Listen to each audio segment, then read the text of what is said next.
proper recording after editing. Welcome everyone to the Gin and Tonic Show. This is our pilot episode. It's going to be another religious discussion in the style of Magic Sandwich Show with a focus on the Middle East and Islam and what's going on there, updates on the Arab Spring and things of this nature.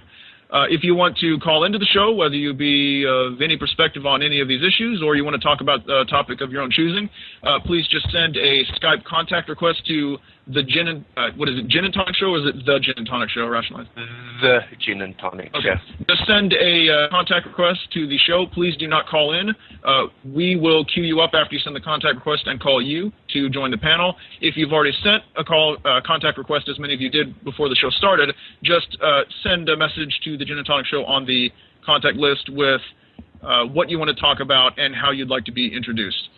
So, I had some news reports ready to kick off the show that I got from various Sunday newspapers about the updates on the situation in Libya and the siege of Sirte. But then throughout the week, Gaddafi went and got himself killed. So now, and Sirte apparently fell and is now in the hands of the resistance. So everything that I was going to read, somebody. Okay, please don't call into the show. If somebody calls into the show, I will end up having to block you because it disrupts the flow of the show.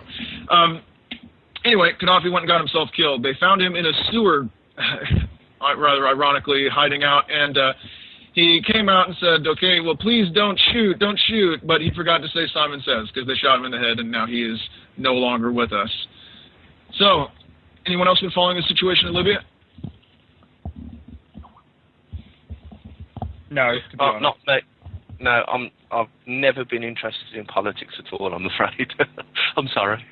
Oh, I've been following it, and I've been following all of the uprisings in the Arab world, and I'm quite positive about the whole thing. I know a lot of people say that it's going to be Islamists that are going to take over, but I think in the short term, yes, that is going to happen.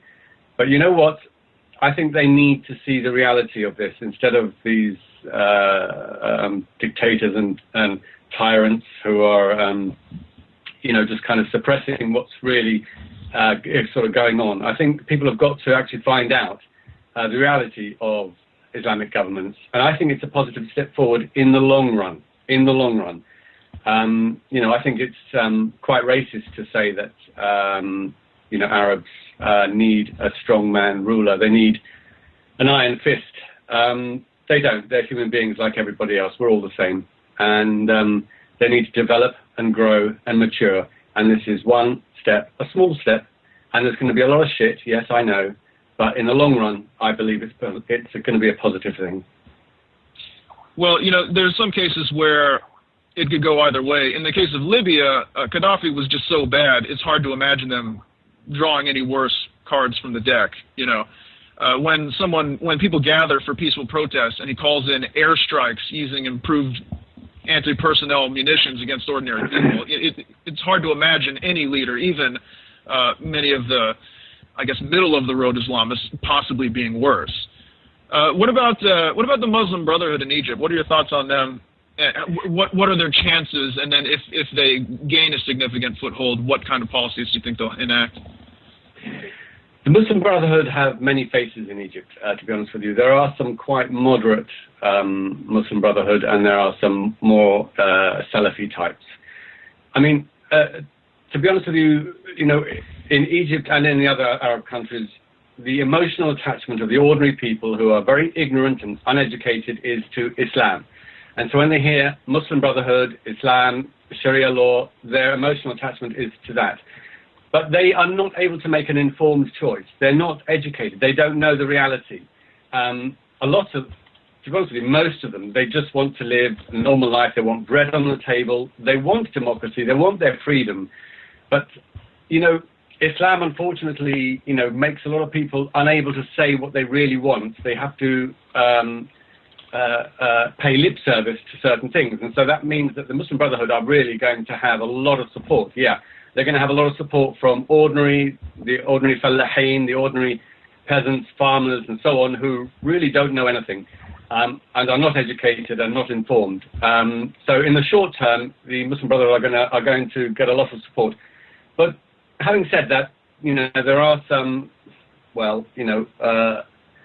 extremists and there are some moderates amongst them. So I'm quite hopeful that you know, sort of what's going to happen in Egypt is a small step forward. At the moment, it's a mess. I mean, I've got a friend in Egypt who tells me that they were having a meeting about the new constitution, and it just ended in fighting and arguing, and the Muslim Brotherhood shouting, and everyone shouting, and Allahu Akbars, and the secularists are really being shoved aside. And of course, it was the secularists, the new generation of youngsters, who really started this on the internet, on Facebook, and so on. But they're just being shoved aside. They are a quite small, educated minority, and they're being shoved aside by the extremists. And this whole meeting ended up in chaos. And my friend said that at the end of it, after the fighting and nearly fisticuffs, they said, right, next week, we'll meet again for the same thing.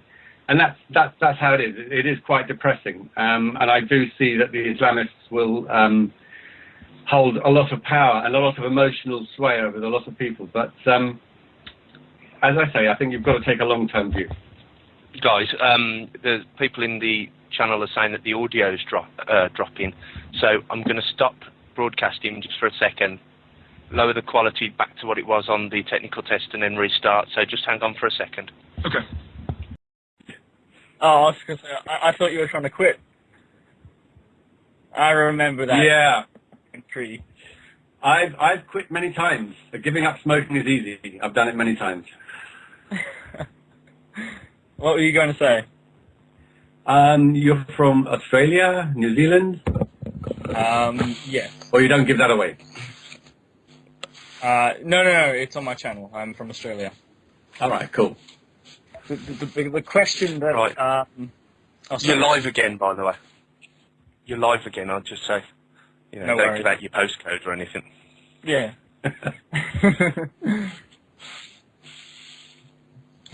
Yeah, the question that a lot of people often ask is, how is it that a rural, redneck, countryless Australian gets so interested in Islam? And I don't have an answer. I think it's a subject that's on everyone's mind. Is it because you haven't got a job? No. I became interested in it when I was a schoolboy. Back when I had a job, actually. Were you thinking about converting? No. Actually, under certain schools of Islamic theology, I think I would have been considered a Muslim originally. I can't remember which school it is. It might be the Maturidi, and I'm probably mispronouncing that horribly. For people in the audience who don't know, as well as certain different schools of jurisprudence, there are also different schools of theology in Islam, the Asharites, the Mutazilites, and so forth. And under one school, you can become a Muslim just by using logic, they say. They say that God is sort of inerrant, and that a person, just by looking around the world, can come to God and be a Muslim without ever hearing of Islam. And the example they love to cite is this story of how a man on an island, trapped by himself, just came to God. I don't know where the anecdote originates, but he comes to God just by using logic and reason and becomes a Muslim without ever hearing of Islam. What I love about that story is, hold on, in the story, how did they know that this man ever existed? If a tree converts to Islam in the forest and no one's around, how does anyone witness the miracle? I think in the story he eventually finds someone picks him up. I don't know. I don't think it's a real story. I think it's...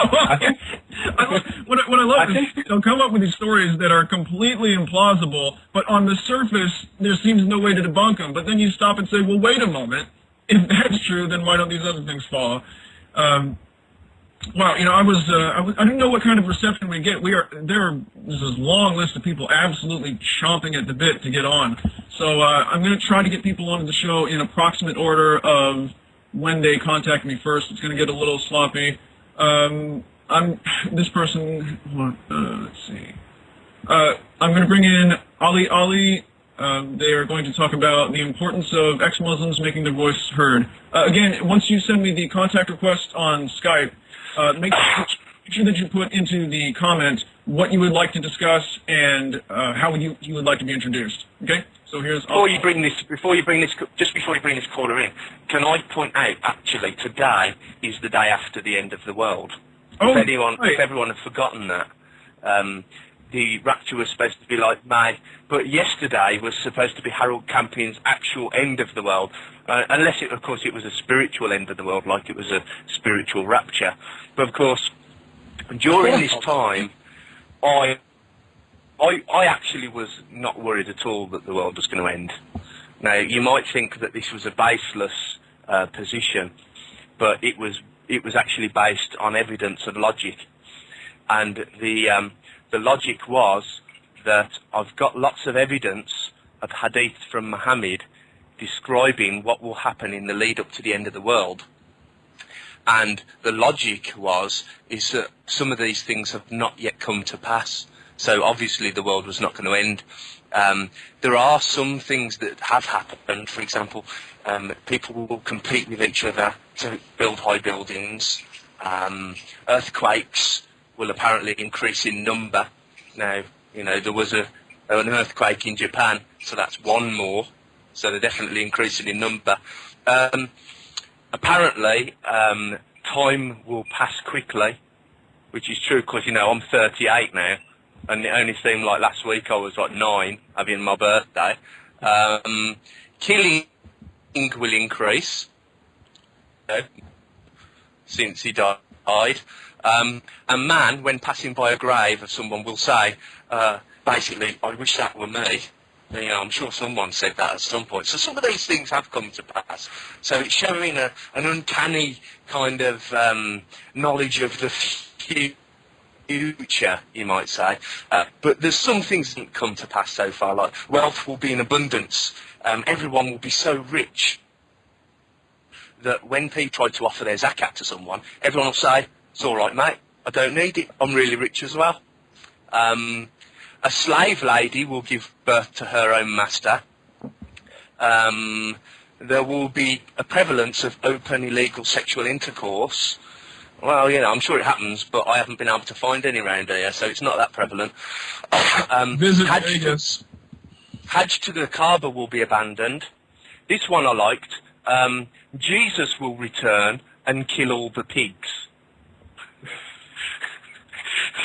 I'm pretty sure that hasn't happened, unless he's sneaked back, he's working in an abattoir, and he's just doing it really slowly.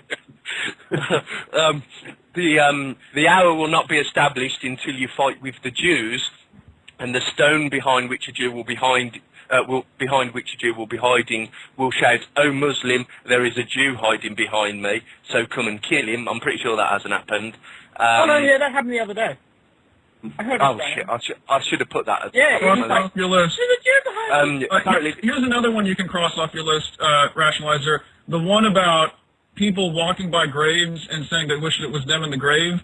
I'd like to point out that over 1,000 years before the goth movement became popular and you had the kids hanging out with the makeup in the graveyards, the Prophet, peace be upon him, already knew that there would be people fantasizing about being dead. Alhamdulillah. Look, I'm going to cut you a little bit short and bring in our caller. But this, I'll just do one more then. I'll just do...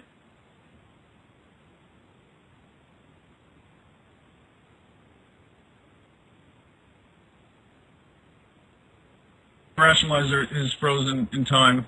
See, oh, nice. The Prophet was wrong. Time is moving slower for him. As a matter of fact, it's standing still. So, welcome to the show. So, anyway, this is how I knew that the world wasn't ending. So, yeah, bring a caller in. Let's not keep him waiting. He's in. Welcome. You're on. Sorry. All right, I've got like a bunch of, okay, all right, good. Go for it. Is there a delay on the blog TV thing? Oh, I'm sorry, I didn't realize. Yes, everyone, when you call in, please mute blog TV, otherwise you're going to be hearing everything twice, one on the delay, and it'll confuse the hell out of you. Yeah, okay, all right, now I'm good. Great, so why don't you tell us a little bit about yourself, and then we'll get down to the importance of voices of ex-Muslims, very important issue. Oh, sorry. Can you say that one more time? I said, why don't you introduce yourself? Tell us about yourself. Oh, yeah, that's right. Okay, so, well, my name's Ali. I live in the States. I am an ex-Muslim, originally from Egypt. And, yeah, so that's me. So you were born there? Yeah, I was born there. Lived there until I was about 12. And lived here for about 12 years. So, I don't know, maybe if you were young you don't remember things so well. What are some differences, other than the obvious ones, between Egyptian and American society? Oh, well, I mean, it's a different world. It's not, comparisons go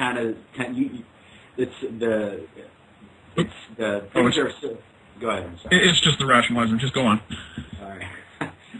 You know what? I can only hear you, right? Is that? I've just been the only one speaking so far. Okay, all right. I just muted my mic.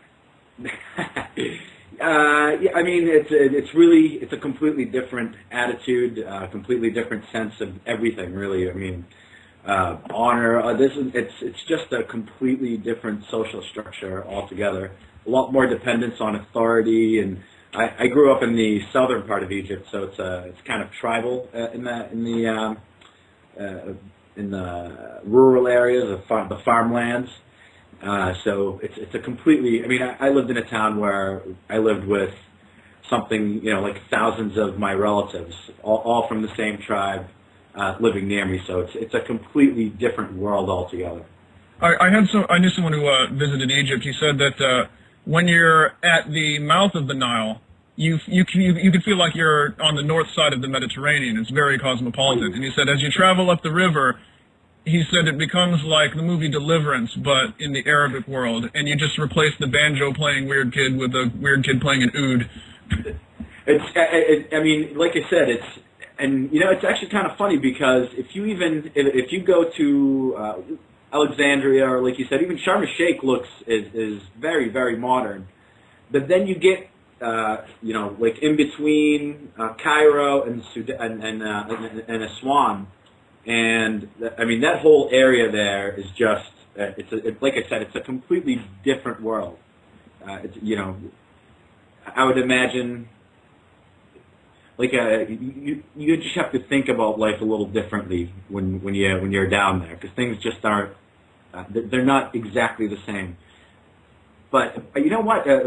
With all the internet stuff, and again, I haven't been back for about 6 years or so. But from what I understand, things are kind of moving along. People are seeing the world on the internet, and things are changing apparently. So there is a new generation. There's a new generation of young Arabs who have been exposed to the internet and have been exposed to the outside world. And I mean, I'm in contact with a lot of people on Facebook, and I'm surprised actually by the amount of secularists and ladiniin, non-religious Egyptians I didn't think existed, and they're all young people. Yeah, I mean, you'd be surprised that there's a lot of us on YouTube as well, and that's actually what I called to talk in about. Was to have, hoping to kind of show people the importance of having somebody who's gone through the story that you've gone through, and when you're going through giving up on particularly Islam, it's it can be really helpful to hear other people from your background with your life experience, who have gone through the same, tribulations and questions, and have come to the same conclusions, and it helps tremendously.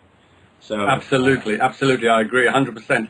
Just the mere fact of actually standing up publicly and saying that you are an ex-Muslim, you don't believe in Islam anymore, is such an empowering thing for so many people. I mean, when I first left Islam, I thought I was the only one.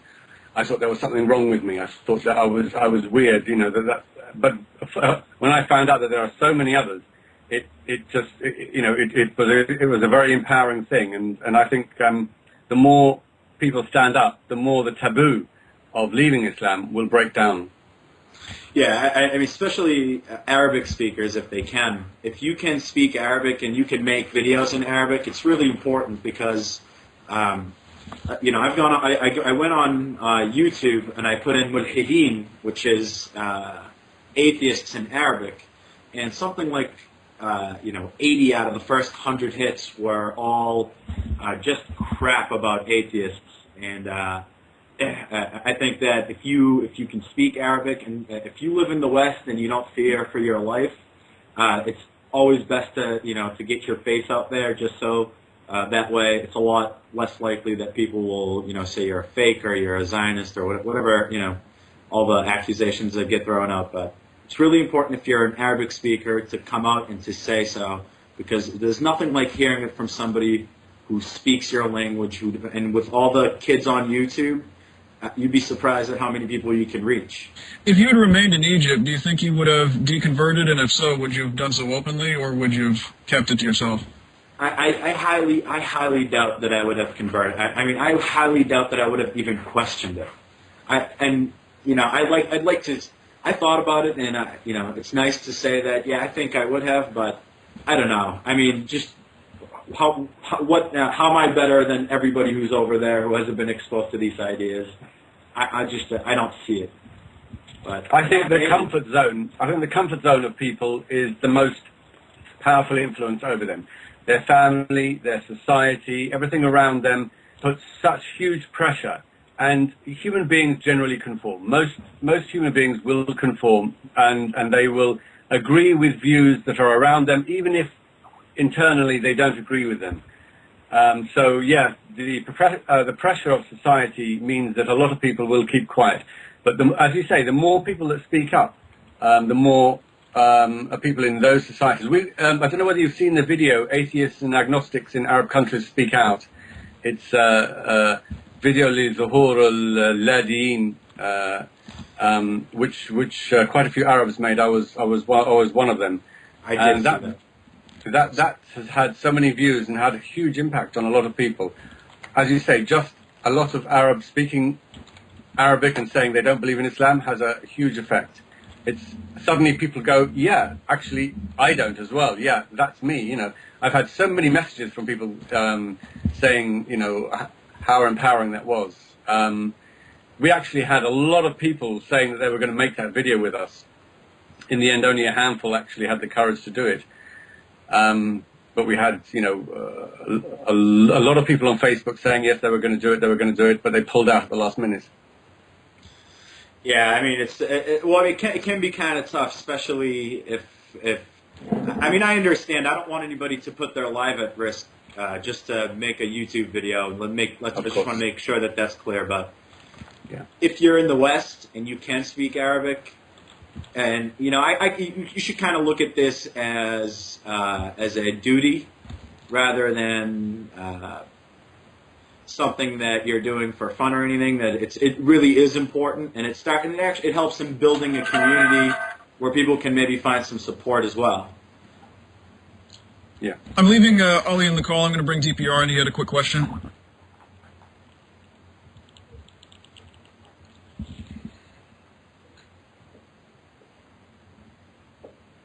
Oh, well. While we wait for DPR with what I'm sure will be a racist tirade. So, do you keep up? Oh, no, here we go. Here he is. Mr. Jones, are you with us? I am indeed. Sorry, I thought you were still talking. I was going to remain mute for now. No, it's fine. Okay, I just want to go back, and I'm terribly sorry, I don't know the name of the person who's the other panelist, but he raised a point a few moments ago about, I think he was referring in particular to Egypt, the fact that there were different, I don't know what the best word to describe, different levels of Muslims, the moderates going through to the extremists. One of the things that I have always been curious about is how is it possible for us to identify the moderates from the extremists, and what is the best way of approaching Muslims to try and touch or reach the moderates without offending them, whilst at the same time dealing with the extremists. You know, Does that make sense? I think that we might be able to, if we work together, make one of those flow charts of yes or no questions with the arrows that will show which delineation they are. Like, is this person wearing a vest of Semtex? If so, go to this part of the... Anyway. That'd be cool. Yeah. No, okay, let me put it a different way. I mean, let's take an example which we're probably familiar with. Thunderfoot and his videos, which obviously are addressing the extremists, and he's upset a lot of people by doing so. So as I say, I mean, it is a genuine question. How do we approach this issue? Because there is an issue there. Let's not Sure. Ali or Hassan, anyone? Yeah, I was just going to say that. Moderate and extremist is really kind of a vague categorical. Yeah, I agree. You're gonna reach some people who are not going to be hostile and who are going to be moderate, and you're going to reach some people who are going to be hostile and are going to be moderate. It's not. I mean, just kind of outline, see what you want to do, and go after it. And you're going to get critics no matter what you do, whether you pander or whether you don't. I think that there's probably room for all, as long as you're. If like you're saying, if you're trying to criticize the extremists, then just say that. Then just say that, hey, I'm on your side. Let's both fight the extremists. I don't think that you're really going to ever be able to satisfy anybody, and the people who are extremists are going to say that you're inflaming everybody, and some people will be with you. But it's whatever. You're never going to have a clear cut way of doing something like that. It's all emotional and everything, and it's just not going to work. Can I just address one of the comments that has been made, that they've asked me specifically to define what extremists are. The extremists, so far as I can see, are those that are so imbued with their religion that they are prepared to commit acts of terrorism. They are those that are prepared to behead or stone to death adulterers, homosexuals, and the like. That, to me, is extremism. And those are the people that I want, and those are the issues that I want to address. For me, I think you should presume innocence rather than guilt. Look, the vast majority of Muslims are, not going to support any sort of act of violence and terrorism and beheading and all that sort of thing. The majority of Muslims are just, we're all human beings. I think you've got to look at Muslims as being the same as any other group of human beings. They are born into a religion which majority of them don't know a great deal about. They are taught the very nice bits. They believe the very nice bits. They believe that Islam is peace. We often laugh when we hear when they say Islam means peace. A lot of them really do believe Islam is peace. They believe in charity. They believe in all these nice things. It's a very small minority that believe in this extreme sort of doctrine. The hardline Salafis, the jihadis, and so on. These are a very small group. I'm sorry, if I may, I'm not entirely sure that that's true. We had Hamza Tsorzi on the Magic Sandwich Show a few months ago, and I think most people would describe him as a moderate. Yet, when he was pushed and eventually answered the question, what do you think is the appropriate penalty for homosexuality or apostasy, he said beheading. This is a moderate, so I don't know. I think that when you're identifying individual people, I think that, it's a huge difficulty, but identifying these people are supporting countries which endorse this sort of Sharia law. That's my problem. And I don't know how you distinguish between the two. I'm sorry to interrupt. It's very difficult. It's of course very difficult to distinguish. Hamza Tsorzi comes from a background of Hizb ut-Tahrir, which were a very politicized form of Islam, and they are a minority form of Islam. They basically believe in the Khilafah and in establishing the Khilafah. Majority of Muslims that I knew when I was a Muslim couldn't stand Hizb ut-Tahrir, couldn't stand al-Muhajirun and these sort of hardline groups. Majority of Muslims are not like that. I wouldn't like to say whether Hamza has now kind of disassociated himself with the views of Hizb ut-Tahrir. I don't know, but he is pretty, let's say, fundamentalist in his views. and I wouldn't say that he's representative of the majority of Muslims in the street. Yeah, there's what we could see. What the shame is that Islam has, they didn't choose their ambassadors to the non-Muslim world. They've put such a poor foot forward with the West, with not just attacks on cafes and things like this, but with inundations that Westerners sometimes get of some crazy cleric waving his finger in the air saying one day we'll conquer the White House and we'll have a flag with a crescent over 10 Downing Street and all this business. So they really haven't put their best foot forward. And what's a shame is even when people are trying to be nice and politically correct, they put the limbo stick for moderation at eye level for Muslims. And all you have to do is not be wearing the belt with the semtex, and they say, okay, well, fine, you're a moderate. Whereas someone from another religion, they could have strict eating habits, and we would describe them as being an extremist. In the case of atheism, all you have to do is exist, and you're a militant extremist atheist. But it's really quite tragic that all you have to do is not sign off on a supernatural justification for the most grisly acts of violence, and you can receive the moderate label. It's really quite tragic that they've been so tarred this way. There are not enough moderate sheikhs and imams who are actually putting forward views which are authentic from Quran and Sunnah, which can say, we don't agree with killing apostates. This is against Islam. We don't agree with this. This is against Islam. So the majority of Muslims, when you confront them, they may in their heart feel that this is not right, but they feel that they have no option but to pay lip service to these things, because otherwise they will put their own faith into question. They will feel that they are going to be exposed to the accusation of being apostates themselves. So, I kind of empathize, I really do empathize with the dilemma of ordinary Muslims who are in a very difficult position, because I went through a period where I was desperately searching for moderate and reformist views about Islam, and there's very little. Basically there are three positions you can take. You can either be kind of ignorant and close your ears to all these things and say, look, I believe what I want to believe and I don't care what you say, or you can actually look at the Islamic sources and do your best to try and make it as moderate and acceptable as you can, and you're severely limited in what you can do. Or you do what the extremists do, which is say, yes, this is what traditional Islam says, and we're going to follow it, and we don't care what you say, and so on. So really, ordinary Muslims are severely limited.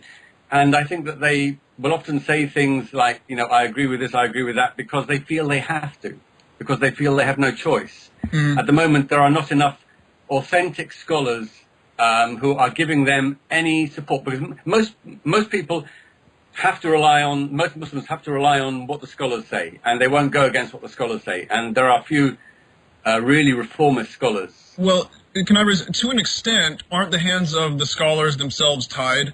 For example, I'm just going to make something up, but let's just make up a rule. Let's just say we dig up some passage that says if somebody sneezes during the noon prayer, you cut off their pinky finger, right?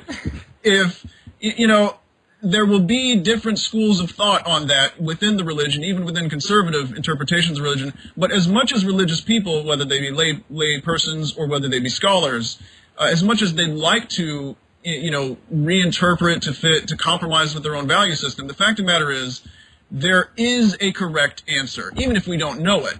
Whether the author of that passage be a human being or whether it be an angel or a deity, they had some clear intent when they wrote down that passage. So there is a correct answer. And if after all of the, after the die is cast, after all the examination is finished, and there is a conclusive, definitive, authoritative answer, not just an argument from authority, but the most knowledgeable, credible people, the most neutral, impartial minds come to the conclusion that yes, this is not a metaphor. It says if someone sneezes, and then they come up with very legalistic determination of what's a sneeze. If you stop a sneeze, if you kind of go and then stop it, it doesn't count. They'll come up with all these different fiqh about what constitutes a sneeze. How much of your pinky finger you have to chop off. All this business. At the end of the day, isn't there a correct answer that ties the hands of both the scholars and the lay persons?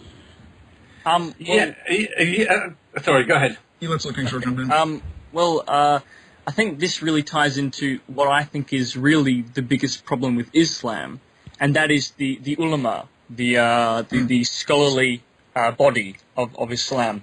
And the thing is that they are inherently, I think, conservative. Inherently, they as a class, as a caste, really, they reproduce themselves in such a way as to, well, they've got the muktabs, and they've got the precedents and the ijmas and they've got all this preset doctrines and rulings on everything. And there isn't really much. I mean, there's new things like, is photography allowed? But a lot of the really important stuff has already been set down and is set in stone, really. And with the ulama, I think that the scholars, the imams, they wield a tremendous amount of power in Muslim communities. I mean, like the Danish cartoon crisis is a case in point, I think. It was the imams going around telling Muslims, this is what you should be angry about. Look at these cartoons. And so, this is what the imam says. He's our spiritual leader. He's the representative of our community. And so this is what we get angry about. And so I think that really touches upon what is really one of the biggest problems with Islam, the parasitical control of the ulama. Yeah, if I may, very briefly, if I may, because it is relevant to something that's just been said. The statement was made that there are not enough authentic scholars. Now, I find this statement absolutely extraordinary, because those that will, for example, interpret Islam and the Quran and impose it in the form of Sharia law and behead people for the likes of apostasy and whatever, will say to the likes of you, yeah, I am an authentic scholar. I've studied Islam, and I know that we must behead adulterers, apostates, homosexuals, and the like. You seem to be suggesting extremism wouldn't happen. Both of you, both parts of that argument, both sides of that argument will say, no, we're the authentic scholars. How am I, as an outside observer, supposed to differentiate between which one is the real interpretation and which one is the fake? How do we know what authoritative scholars are? It's the same as in any other religion. There isn't one. I mean, they all think they have the authority. The problem in Islam is they haven't found, see, here's the way I see it. In Christianity, they have made their theologians, for the most part, a way to get around the scripture and to believe in modern stuff, right? In Islam, that hasn't been done, and there's not enough of the scholars who've been relegated to the task of dealing with their scriptures to keep their religion intact, right? So some of these scholars have got to realize at some point that their job needs to be to make it easy to get around what's in the scriptures to match modern day. And that's basically what he's saying, is there's not enough people who've understood that. And the ones that have understood that, like Farrokh Foda, all these guys either get run out of their countries or they get, and basically I see the issue as not enough support and not enough outcry from the international community to try to keep the Muslims happy when, obviously it's a huge problem. They need to get some scholars whose actual job is to get around the scriptures. They need to find that somewhere. Absolutely. Can I come in here and also respond to Deepar Jones? What I was saying was there are not enough authentic moderate scholars. There are plenty of orthodox, fundamentalist, extremist scholars. There are not enough moderate scholars. There are plenty of moderate Muslims who will give their opinion and their view, but their opinion and their view count for nothing unless you can establish your dalil, your evidence in Quran and Sunnah. And there are, unfortunately, the extremists and the fundamentalists can blow away the moderates. What we want, or what Islam needs, is some moderate scholars to actually counter the extremists and the fundamentalists with authentic hadith and Quran. And unfortunately, that is pretty much scraping the barrel. They are, it's a hard job for them. Well, I think that Go ahead. Go ahead. I'm sorry if this sounds too critical. To me, that just sounds nonsense. All you're trying to say is we need more authentic scholars who are a bit more liberal. It's like, the interpretation of the Bible. You've got all sorts of different interpretations. And until people actually realize that the whole thing is a nonsense, you are still going to get those that interpret it one way and those that interpret it another way. And there's no meeting of them. And I don't know how you can possibly say that the authentic scholars are those that are more liberal. More liberal. DPR Jones, can I just say, I agree 100%, which is why I gave up the whole process, because it's a futile process completely. But you're not going to get. I mean, you don't have that here. Why would you think that you'd get that there? I'm not sure. I understand how. We do actually have it here. Well, you're in Europe. I'm talking about. I'm in the United States. So, if we haven't been able to get rid of it here, and we're still having these problems here, and education and the attitudes of people here are much further beyond what they are in the Middle East. And if we're still fighting creationism in the United States, why would you think that you're going to get these people to leave Islam altogether in one shot? Now, I mean, you have to. I'm not saying that for a moment. Let's let Klingschor jump in. The thing is that what the moderates need, or rather, I would say progressives need, they need a coherent and self-consistent view of Islam, a consistent model of Islam, and they don't really have that at the moment. You've got Ishad Manji and you've got Tariq Ramadan, but what they really don't have is a coherent, progressive model that just makes sense for them. I mean, it has a proper rationale and is self-consistent, which is really what traditional Islam has. It's all very, they've had centuries to make it all coherent and so forth. Whereas the moderates really don't have that yet. And I think that's an important factor. But also, just one other point is that Islam, the difference between Christianity and Islam, I think, is that Christianity is a religion of theology. And it's always been about the beliefs. Islam, a really important component of the religion, and I would say it's probably accurate to say that Islam is a religion of law. Whatever Muhammad intended it to be, the fact is that after his death, and in the early days of Islam, under the Caliphate, or how you pronounce it, they had this scholarly class formulating these laws, this fiqh, this jurisprudence, and for everything, there was a law for everything. Which hand do you wipe your bum with? How long do you grow your beard? Everything they formulated these laws for. And then at some point, I can't remember, it was in the middle of the 14th century, that they said, okay, this is it. We've closed the gates of Ittihad or whatever it was. And so now we've got everything. We've got a complete system of law for everything in your life.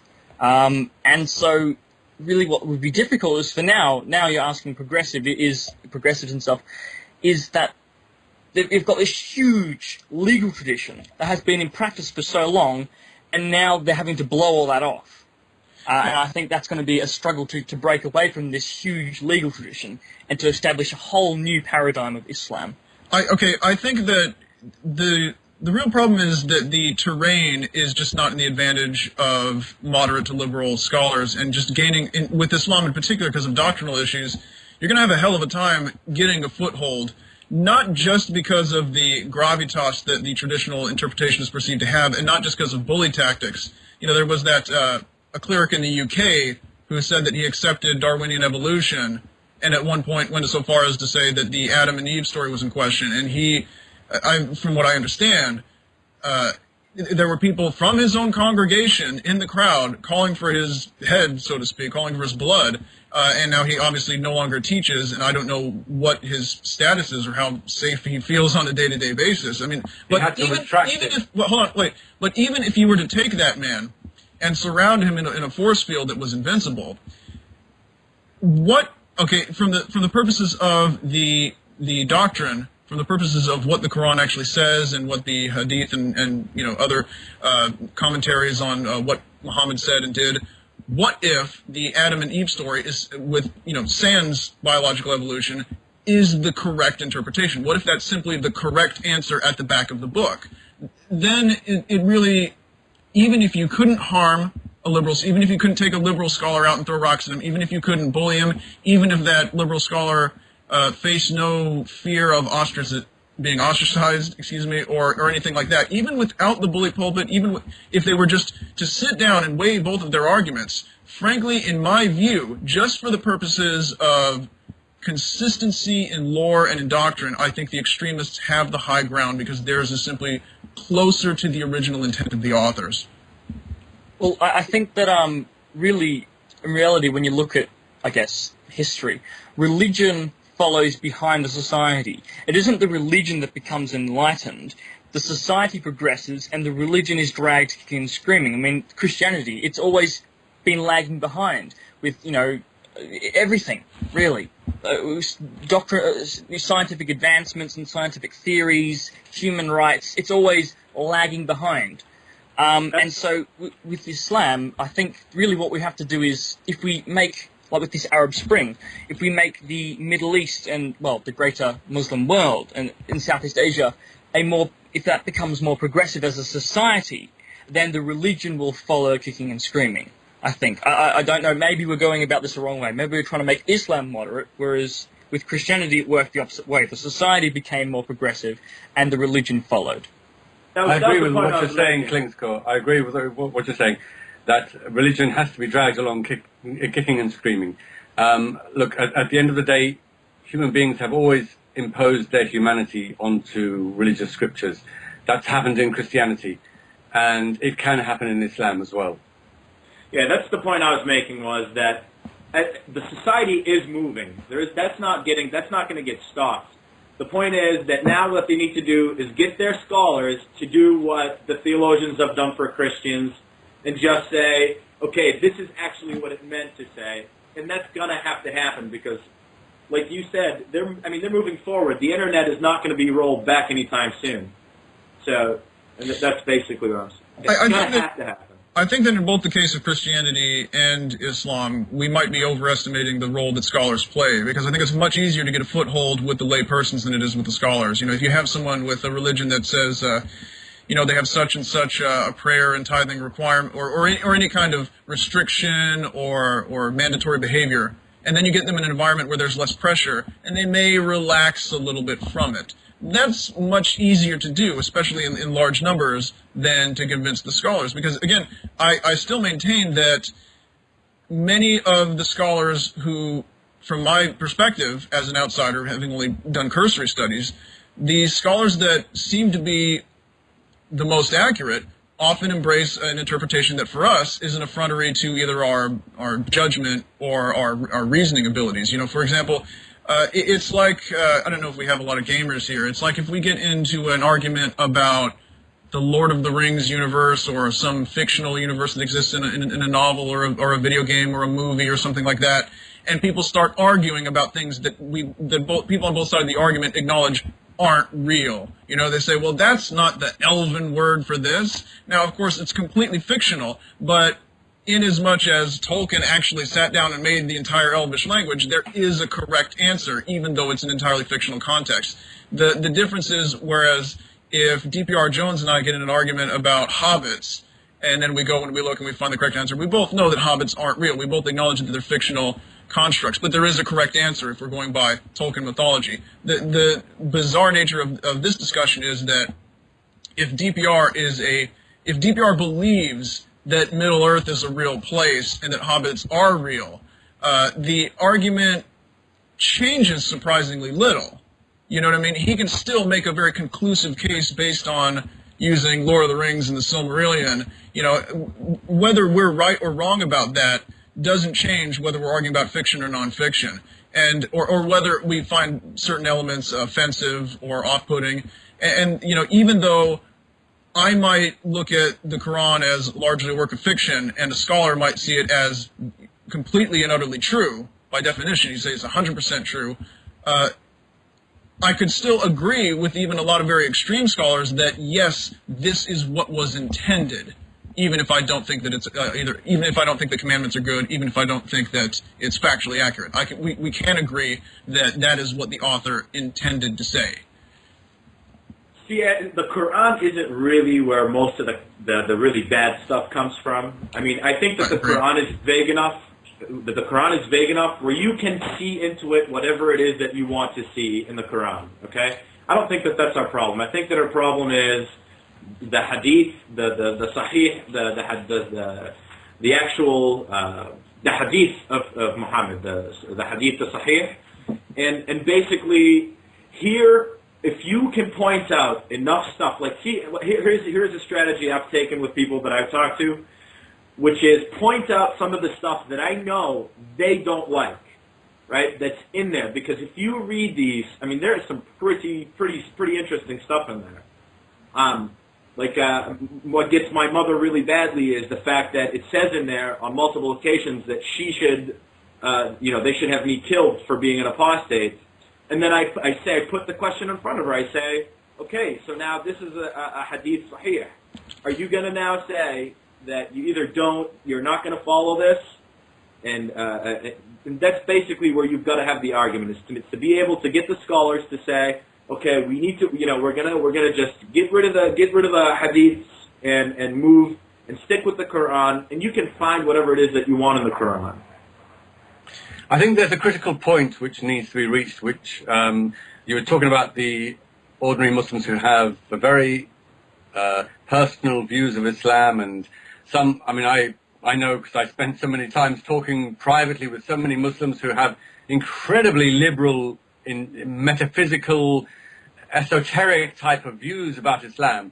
But when it comes to actually speaking publicly or changing things in Islam, they have little effect.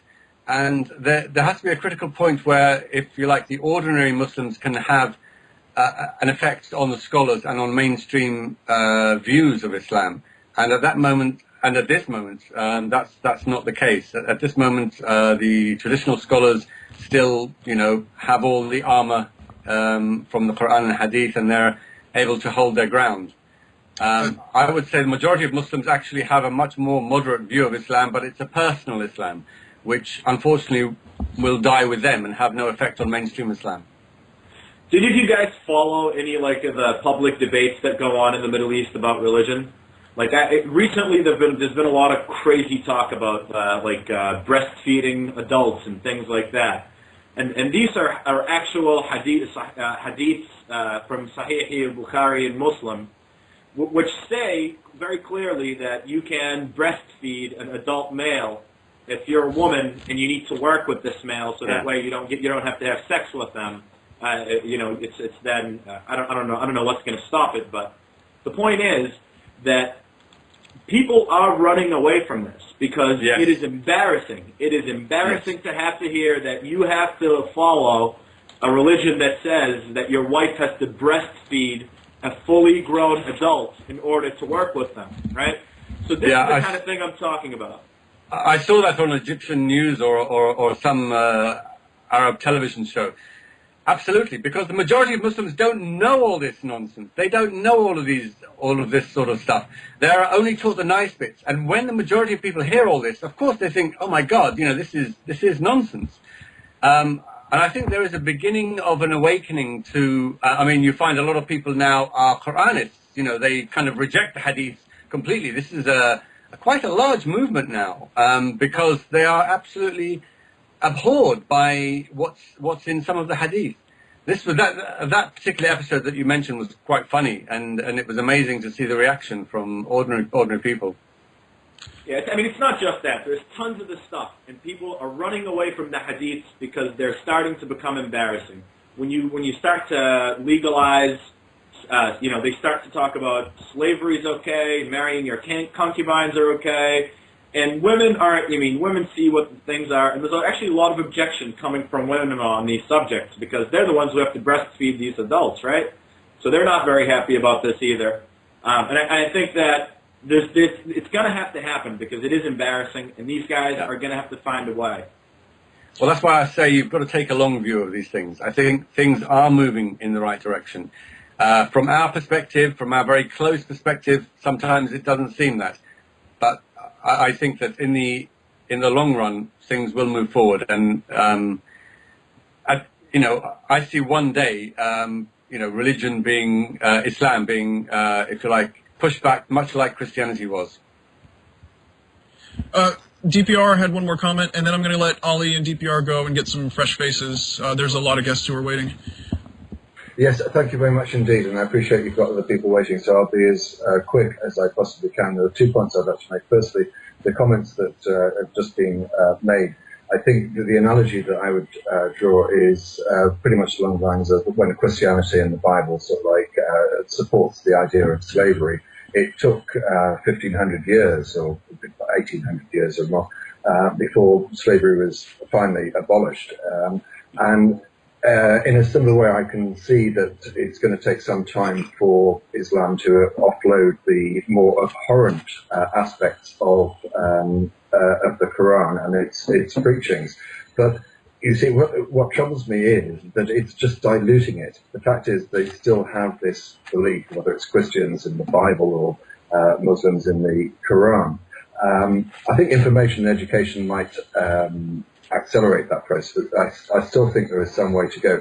And the other point that I was originally going to make, and I'll make it very quickly, is that I think that when you are dealing with Islam, it's much more difficult to do than it is with Christianity, because with Christianity you have very distinct denominations. And let's take the 2 most obvious ones, the Catholic Church and the Protestant Church. With the diktats that come from the Pope, you can identify those with him, with the Vatican, and you can clearly, criticize, for example, the Catholic Church's preachings about condom use, for example, that sort of thing. It's much more easy to identify, but with Islam, because it doesn't have a central or a structure and a central body, you are dealing with disparate sort of like groups, and as someone, I can't remember who it was saying, they are effectively subjected to their local imams who are telling them what to believe, and I think that makes dealing with that situation a lot more difficult. But I've overstayed my welcome. Thank you very much indeed for having me, and good luck with the show. I'm really, really enjoying it. Yeah, thank you guys. Appreciate it. Thank you both for coming. All right.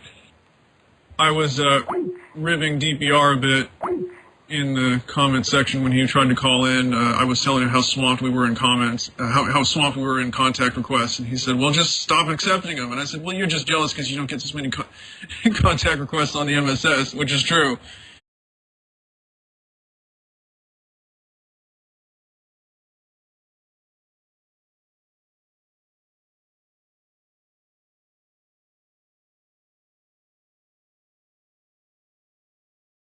So, have we got another caller? Yes, Haxel Waxel, hello, can you hear us? Are you on? Yes, I can hear you. Can you hear me? Your volume is a bit faint, excuse me. Okay, I'll try it. Me? Yes, we can. I can. Okay, yeah, okay, that's great. First of all, I want to thank Ed, the Rationalizer, and Klingschor. I think you do a great job with all the videos you do about this data thing and this wannabe science of many Muslims. And I just want to tell you that it's not only in English but also here in Germany, that we have this Hamza Torges character also here in Germany a lot. And in my opinion, the most Muslims I know and the most Muslims I met in mosques tend to be Salafists. Not like really, they tend to be really these hardcore Muslims.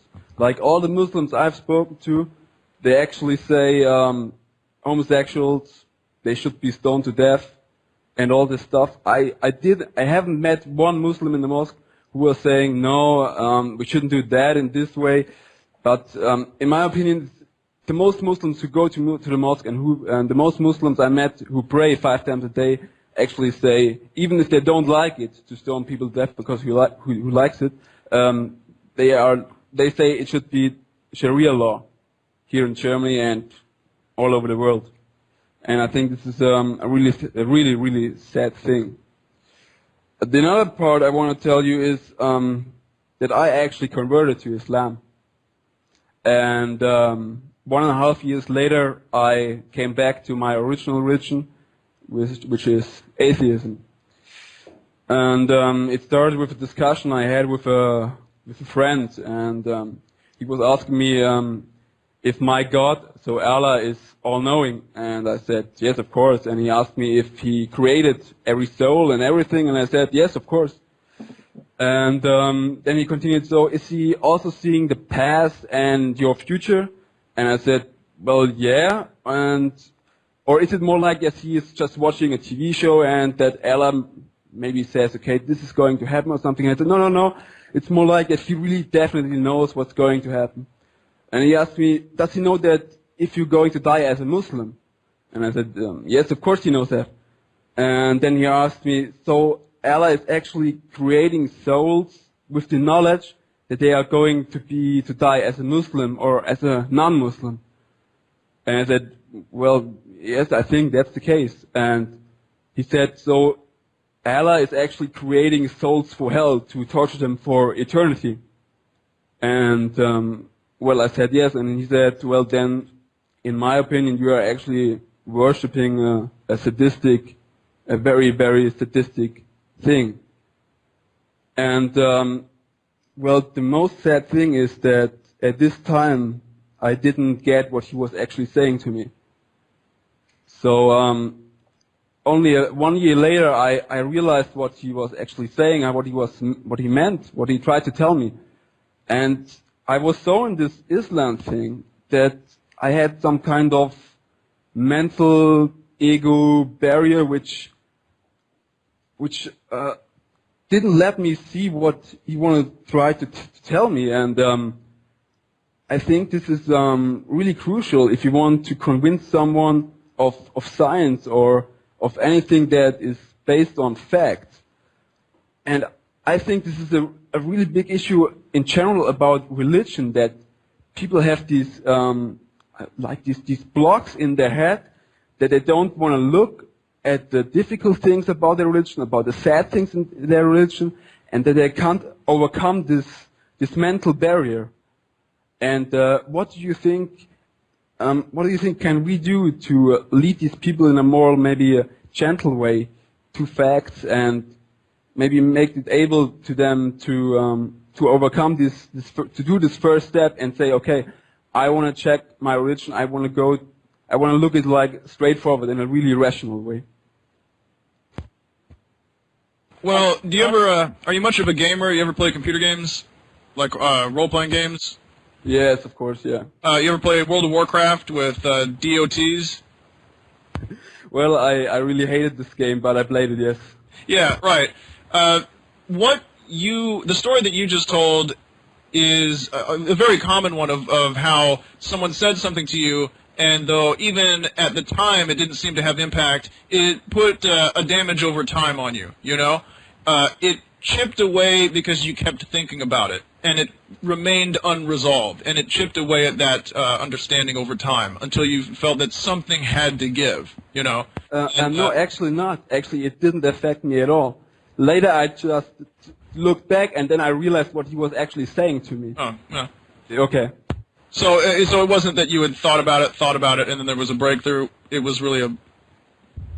No, actually, it was quite stupid. It was like just he told me, and then I just said to him, "Well, these are just like the tasks Allah gives to you, like just simple stupid thing." I don't really remember.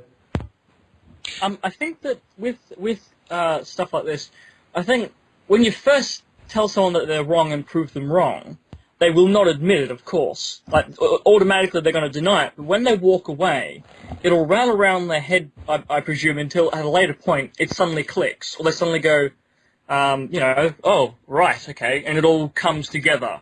Also, I think that unless someone is willing, like for me, I suppose you could say religious. I certainly had a lot of really rabid conspiracy theories, New Age sort of crap, and I only stopped believing in that when I said to myself, okay, what I really want to get at what's true.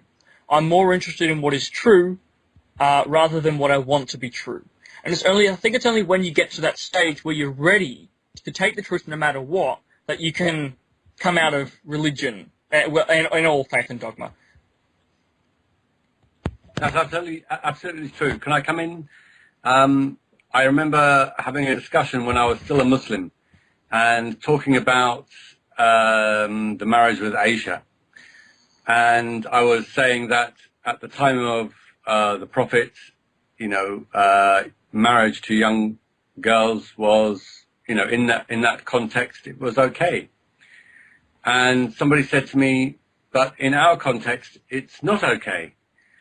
And I got to a point where I had to either keep on defending this or admit that I didn't want my 9-year-old daughter married to a 52-year-old man.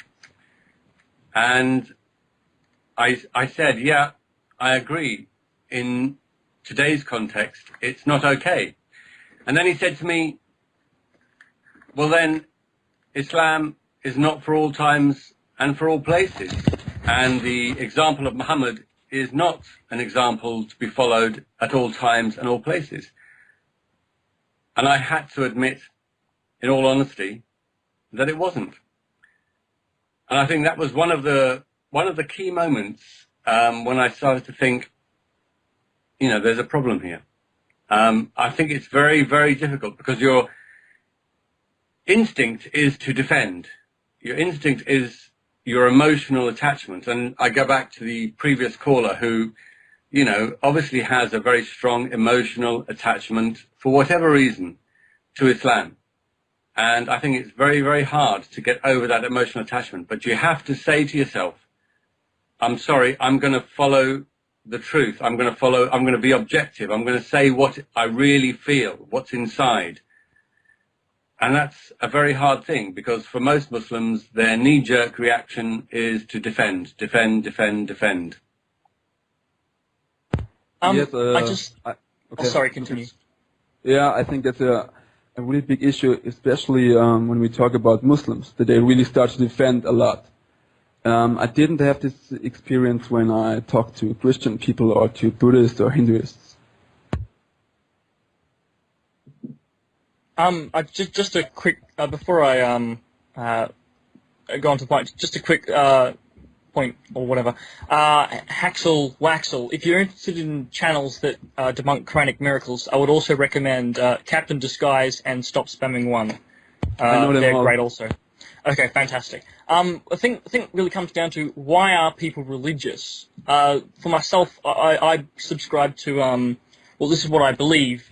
Ultimately, it's one or maybe both of two reasons. Either it's the religion, possibly due to childhood indoctrination or to later grabbing onto it. The religion forms the fundamental foundation of someone's identity as a person and the way they perceive the world. So that if you're attacking the religion, really to them, you're attacking them as a person and what fundamentally makes them them and what they identify with. The second reason is simple appeals to emotion, in that afraid of dying, wanting to live forever, consolation, that kind of thing. So really, it's either foundational, in my opinion, the foundational identity or appeals to emotion, both of which automatically predispose people to be resentful and resistant to criticism and to changing their minds. So it'll really take a big shift in someone's mind to get them away from that.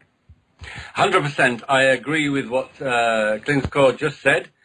I think that a lot of logical, rational arguments fall on deaf ears, and that, unless you can reach somebody emotionally, because that's their main reason why they believe in Islam. They believe in Islam because they've got a lovely wife, they've got lovely children, they've got a wonderful community around them. They've got Muslims who are good, decent people, and most Muslims are good, decent people. They've got charitable people, people who believe in the nice bits of Islam.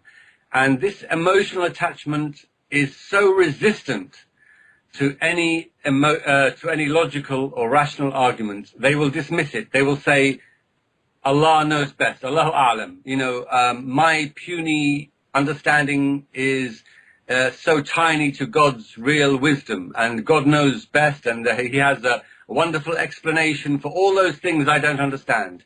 And it's their emotional attachment that is the strongest and most persistent reason why they cling on to Islam. I think that was basically what that caller said as well, is that I can ignore all the bad bits because God knows best, but what attracted me to Islam is all the nice bits. What Haxelwacker was saying about Muslims, I guess, from his experience being particularly stubborn in this regard, you know, if you look at what actual practicing Muslims who obey the majority of the more common elements of the religious, you know, the 5 daily prayers and the dietary habits and fasting and all of these things, you know, basically the 5 pillars.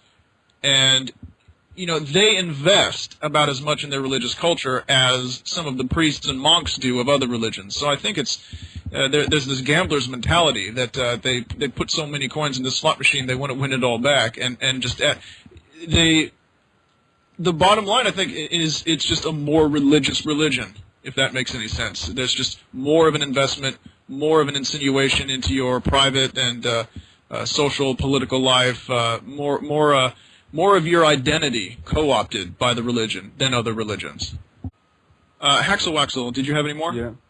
Well, yes. At the beginning, you were talking about Libya, and I saw a comment of Vladimir Putin, and I found it quite interesting because it was he kind of said, who gave America or the Western countries the right to kill Gaddafi?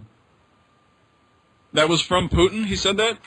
I think so. Yeah. Well, I mean, whoever said it, it wasn't NATO, much less the U.S. that killed him. It was the resistance fighters. But well, we dropped bombs. I mean, yeah. With the intention, of course, also killing Gaddafi. Well, you know, I think that you know, Russia does this quite a bit. They're like a lot of it's just really knee-jerk spitting in the eye of the U.S. I mean, it does. In the case of someone like Gaddafi, if a Russian Federation bomb had been the one to drop on his convoy and he were to run away and be cornered by these resistance fighters, I wouldn't have a problem with it at all. Not one bit. Not if they did it unilaterally, if that was the result. So I don't understand why there's not any sense of a collegiate atmosphere. You know, it's if they're gonna, if Putin or someone like that is going to pin their colors to the mast and come out in favor or in support of Gaddafi, fine. But this business about sort of clucking their tongue at NATO actions because they're not involved. I mean, the Russian Federation does that quite a bit now. China as well. Anything involving NATO, they act like it's the U.S. alone that's doing it and not NATO as a group. The other thing is the caller we had on before said, oh well, the West likes having Muslims around to test their weapons on, which, you know, she said a lot of silly things, but it's unfortunate that even a statement like that can ring true given recent events. I mean, the U.S. is understandably unpopular, just as, you know, I'd say Islam is, you know, whether it's fair or not, it's at least understandable that Islam is unpopular and controversial. It's perfectly understandable that people, you know, are shaking their fist at the United States. You know, you have, you know, all of these deaths in the Middle East and Central Asia, and to think that it all could have gone differently, it's just unforgivable the way the supposed war on terror has been waged. Yeah. Yeah, actually, I wanted to ask. It's more in the direction who gave us, or also Germany, France, US, whoever, the permission, or we didn't have a trial, or we didn't bring Gaddafi to court and say, okay, he is guilty of this and this is therefore we go there and kill him. So who gave us the permission that we just go there and actually kill Gaddafi? Oh, well, what body even is responsible for that, you know? The UN? I mean, you know, this whole thing, I mean, the thing is, coming from coming from the Russian Federation, it's a bit hypocritical. But I mean, as a standalone criticism, there's no real precedent for that. You know, there's no procedure for what happened, if nothing else. But I don't. In the case of someone like Gaddafi, who can respond to what were at first peaceful protests by calling in artillery and airstrikes against people, frankly, you know, if there were a rule book on this sort of thing, which I'm not really sure that there is with this exact precedent, I'd be willing to throw that rule book out. I don't, like I said, if it was a Russian Federation bomb or a Chinese bomb or an Albanian, you know, the Albanians get their Air Force, fly down to Tripoli and drop, it doesn't really matter. The point is that he had to be stopped. And frankly, they were at first going to capture him alive, but some hot-headed rebel just put a bullet right in his forehead from what the news reports are saying. And go ahead. I'm very, to be honest with you, I find this, you know, sort of talk about the involvement of NATO ridiculous. There was a popular uprising in Libya against an awful dictator who was killing his people, men, women, and children. There's no doubt about what he was doing. The fact that Britain and France especially were involved, I am very proud about that. I wish they would do the same in Syria, where they are killing women and children and mutilating their bodies. I wish they would go in there as well. What happens to the dictator? Well, you know, that's you know, it's unfortunate that the rebels who caught him did what they did. But as for the involvement of the West, I am very grateful for their involvement. I wish they would do the same in Syria. End of story. Yeah, well, and then the other thing is, I'm actually glad that it was the rebels and not NATO that actually delivered the coup de grace against him. I'm glad that for once in recent history we're playing a role that, at least from the locals' perspective, is mostly positive. Because I mean, it's going to take a full generation for the stain of the death toll of civilians in Iraq and Afghanistan to truly wipe off, to truly come off the hands of the U.S. You know, you can't make any bones about it. No matter what our intentions were, you know, if only we could go back and do what we did in Libya, which is provide support to the forces we felt had the moral imperative, and not put put thousands and thousands of boots on the ground and push the locals aside and make their decisions for them, which was just awful and was bound to lead to a disaster. But yeah, I'm glad that it was the Libyan resistance that actually, you know, captured him, actually finished him off, if that was what was going to happen, because it was their right. I mean, it was, you know, you're talking about people saying, well, what right did the U.S. have? Well, you know, we had, I think, a moral imperative to get involved, but I'm glad that it was not us that finished the job, because, you know, Gaddafi didn't rain artillery shells down on protesters on Wall Street. He rained them down on people in the streets of Tripoli. So it was he was theirs to kill, just like Mussolini was the Italians to hang. Okay, well, don't get me wrong. I am also glad that Gaddafi is now dead and that the killing of these Libyan peoples has stopped. But peace to you all. You just made a point. I think that if we help the Libyans, then we should also have the people in Syria. And also in the past, I mean, the operation in Somalia and so on, everywhere around the world, people died because of evil dictators. And for me, it also seems that that Libya, as an oil country, is also from an economic perspective quite interesting for Italy, Germany, and France. And I just think that it's not only that we are such good human people, such good humans, that we want to help the Libyans. I think it's also quite a little economic aspect, and that kind of sad, I think.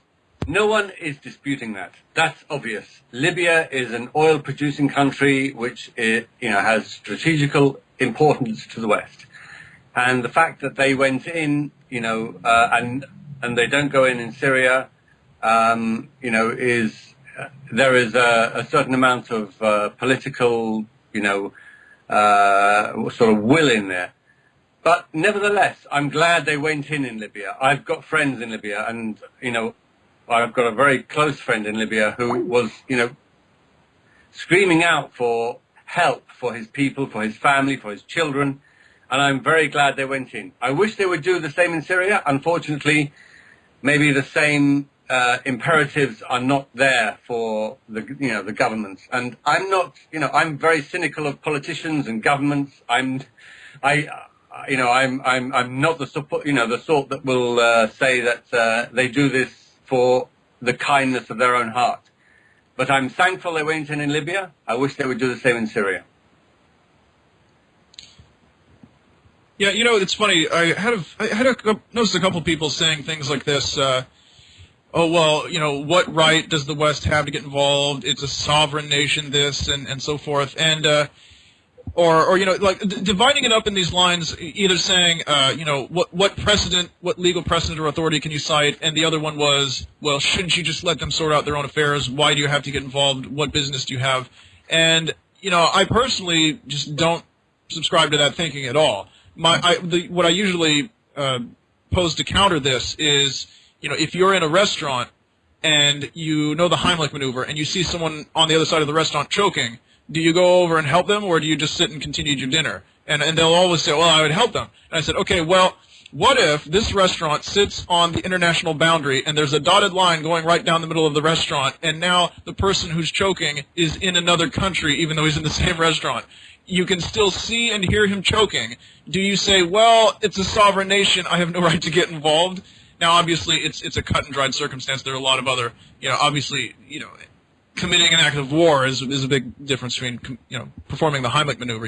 If we'd only thought things out further and not jumped in with both feet, we could have avoided disaster in earlier entanglements in other Muslim countries. But as far as the single point of, well, what right do we have to get involved when it's a different country, that as a standalone point, I reject outright. I think that, you have to get involved if you have the means.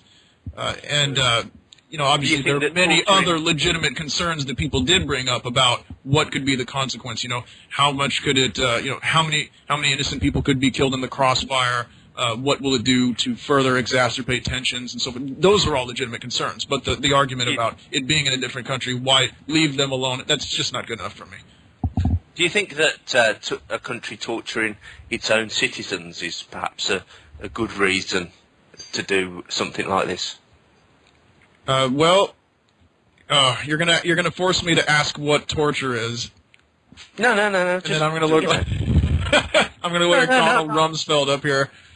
No, just do you think that if a country is taking its own citizens, denying them their freedom without trial and torturing them, do you think that would be a good basis to take action such as this? Well, here's the thing. I would take action in the case I would take similar action to what we did in Libya if it was a particular circumstance like Libya. That is, if there was already a popular uprising underway and it was clearly going to go one way or the other, and we could make the difference. I don't think you could conjure up a popular resistance. No matter how clever you thought your spy agencies or whatever, you wouldn't realistically be able to pull it off, even if you felt you had the imperative to take. For example, we had during the test call, we had a caller from Jordan who said, they're protesting, they want to change things, but they don't want to get rid of the monarchy. Now, if some collection of Western countries got a bee in its bonnet about some things that were going on in Jordan and said, well, let's get rid of the Jordanian royal family, I don't think you could just conjure up a sufficient popular resistance. And then people, of course, the conspiracy theorists would go absolutely nuts if you even attempted to fit a framework of what you're talking about as a justification for an action. I wasn't talking about the logistical probability of success, where you would need people who were willing to rise up against their own government. I was thinking more along the lines of justification. If a country is denying its own citizens of their freedom without trial and torturing them, and the only reason I ask is because I was just wondering how many people in Guantanamo Bay are actually legally American citizens. I think it's a handful. I don't know. I think that usually if you have American citizenship, they have some other facility they take you to. But, I would favor shutting Guantanamo down. Yeah, I was just wondering if NATO should perhaps, think about going in and shooting Obama in the head while he was surrendering or something, I'm sure that a lot of people would be a lot of people at the RNC would be delighted. That's the thing is. What's RNC Rationalism Club? Oh, I'm sorry, Republican National Committee, Obama's domestic enemies. To be fair, Rationalizer, that's a different kettle of fish. Look, I think if there is... I don't think so. I don't think so. I mean, I smelled where he was going with that. You know what I mean? I could smell the vagueness. He was like, well, what if a hypothetical country that, I don't know, let's just say waterboarded some people. Yeah, I mean, I saw that coming. And the answer is, just like with the death tolls in Iraq and the civilian death toll in Afghanistan, there's no excuse. There's no excuse. But luckily, since we actually live in those countries, we're in a better position to make change, although it hasn't been effective so far. But no, I don't think it's a different kettle of fish at all. I don't practice any exceptionalism when a Western country does something it shouldn't. And but there's lots of bad things that go on. Look, we're all against most of us are against what's going on in Guantanamo. But there's lots of things that, sort of are going wrong in other countries. But I think when you have a dictator who's massacring his own people, returning children with their arms chopped off and their head chopped off to their families, who's, where there's a popular uprising against that dictator, then I think you have a moral obligation to do something. Yeah, I would reserve it for the worst of the worst regimes.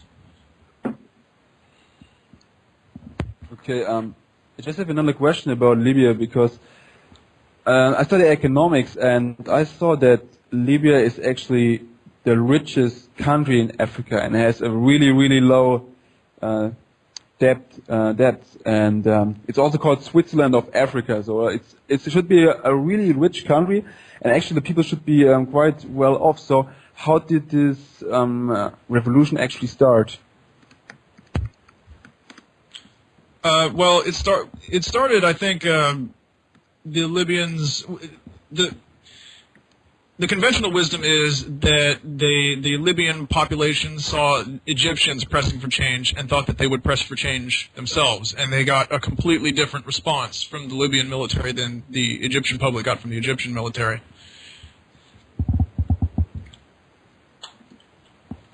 But the way Gaddafi responded was just with an absolute mailed fist. He was talking about going door to door and killing people and all these things, hunting down every last one of the people who had even protested against him, much less fought against him. But originally it was peaceful, or at least almost entirely peaceful, protests against him, and then he called in the military in the most gruesome manner imaginable. Not even like Syria using, not like I'm making apologies for Syria, but what the Syrian government has done in just using rifle fire and rushing tanks at certain protest groups has been utterly tame compared to what the Libyans, what Gaddafi responded with to the Libyans. Excuse me. See, I'm not very good on politics, but hasn't there been a situation in Zimbabwe for many, many years where Mugabe has been basically starving to death anyone that doesn't vote for him in order to ensure that he'll have a majority in any election? And people who stand up against him, has he not been having them murdered, and people go missing and then they're found chopped to bits in drains and things. And if he's killing a massive number of his own population, do you think that perhaps we never get involved in places like that? Because once we've gone in and blown everything up, they haven't got enough natural resources to pay us back. Look, I think there's no doubt that every government is motivated by its interests. I think we have to realize that, our government is not motivated by purely moral and, ethical standards. However, there is a pressure on them to act from the people. And if, okay, they act half, because of moral imperatives and half because of interests, then, I will accept that. I'm a realist, I'm a pragmatist, and, we have to realize that our governments are not purely driven by what is right. We have another guest, Jack Hussein. Welcome to the program. Can you hear us? Yes. Hello? Hi. So, what did you want to talk to us about? I want to talk about, first in the show you talked about extremists in the Muslim world. Do you hear me? Yes. Yeah. Yeah, I think there's the major factor in extremist, which most people ignore, is Wahhabism. Okay. I mean Saudi Arabia and the Saudi financing of schools and media all across the Muslim world, and also in Muslim immigrant communities. Yeah, I agree. Yeah. Massive problem. I think it's 90% of extremists is from Wahhabism. Wahhabism, they started in, I think, 18th century. Yes. Yes. And they have just a simple rule. They think if they do exactly Sharia law in very details, everything will be okay. They will be developed and everything will be fine. And because they have wealth, they have oil and everything, and the Muslim world in the 18th century, there was no, I think in the 18th century, people in the Muslim world, there was no books, no schools, and they took over everything. They controlled everything. They published books and schools all over the Muslim world. Yeah, that's very true. Just a point of correction. The oil wasn't discovered until the 20th century, so it was mid 20th century when this process began. Before that, there was I think three Wahhabi empires that rose and fell, but the third one stuck, and the third one was the one that we've got at the moment, which unfortunately the British backed, and then the Americans backed, and then they found oil, and then they began to do their proselytizing all across the Darul Islam, and now we've got the problem that we have today. Yeah, that's right. In my experience, I became Muslim in 1979. Well, I became practicing Muslim. I was born Muslim. But I was 19, and I was born to a Muslim family, but I didn't become practicing until the age of 19. And that was 1979. And I remember there was a big conference organized by the Saudis, which was about Islam. And that was one of the first things that I attended.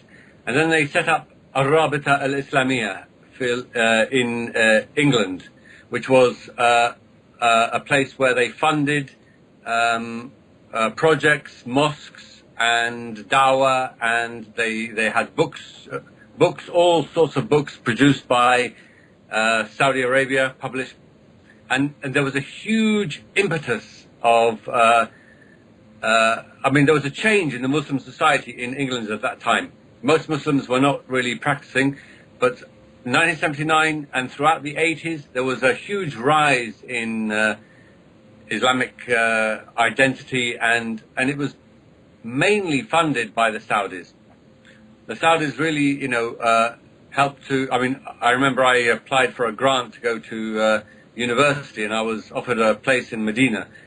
Actually, I was able to get a place at SOAS, London University, in the end. But they provided a lot of money, a lot of funding. Most of the bookstores, the Islamic bookstores, had Saudi-produced books. Yeah, without doubt. They started a whole new rise of Islamic identity, and many Muslims in the United Kingdom who had previously not been practicing suddenly rediscovered, especially the second generation of Muslims, discovered their identity as Muslims. I was one of them, and became very Islamic. That's right. even in the Muslim world before Wahhabis, Muslims were, maybe you can say, they weren't following. You hear me? Mm. Hello? Yes, Yes, we can hear you. you. Yes, Because the video is Hassan still talking in the video. Are you watching the blog TV video? Because that might be slower in updating. All right. In the Muslim world before Wahhabis, Muslims were not very. How can I say? They were not very following the Muslim rules and everything. They were tolerant. I remember my grandfather. He told me, I live in the Middle East, not in Saudi Arabia, another country. People there in my city, women were not wearing hijab. In my time of my grandfather, and in weddings and women and men will dance together, and they were not following everything in Islam. But now, all women in my city, they're wearing burqas and everything because of Wahhabis. Can we ask where you're located, or is that too personal? Yeah, I am from Yemen. Oh, okay. Oh, wow. So in Yemen, I figured Yemen was. So in Yemen they weren't wearing hijabs. Was that liberal once upon a time in Yemen? No, it wasn't liberal. No, but Yeah, but like relatively speaking, because I consider Yemen to be, no offense, but I consider it to be. Well, it's perceived to be pretty rural, and perceived to be a little bit behind even the rest of the peninsula in terms of how modern it is, Yeah, you mean right now, or I am talking about past time before Wahhabis? Yes, in the 50s, when the Islamic world was at the height of secularism, and when they were really, really into emulating the West, and all the men were wearing suits, and all the women, the hijabs were vanishing. Back then, Yemen had become quite secular and liberal. Is that right? But then, after the rise of Iran and the Wahhabi counter-response and the Wahhabi dissemination of extremism, it reversed. Yeah, it just goes to show how dramatic the change, because the Yemen today is widely regarded as a stronghold of a lot of these socially what we would call socially backward things, or it's a stronghold of very, very conservative Islamic doctrine. So the Yemen that your grandfather talks about, I wouldn't even recognize it from what I had seen. Yeah, exactly. Right now, Yemen is very conservative, and Wahhabis and Yemen are biggest group, I think. Biggest Islamic group in Yemen. But what you see in the Islamic world now, it really is it's neo-Islam. I agree with. I would agree. Neo-fundamentalism. What this guy is saying is absolutely true. I remember all my family in Egypt wearing mini skirts. They didn't wear hijab. They used to drink. They used to go to watch belly dancers and so on. And then there was a big change when the flood of money started coming from Saudi Arabia, and it really did cause a huge change across the whole Arab world.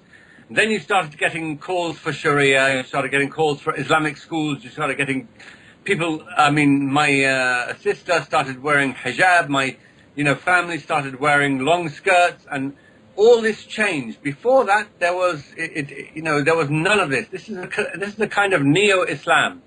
There was none of this before. Yeah, I remember neo-fundamentalism. Yeah, I remember when I was a child, people used to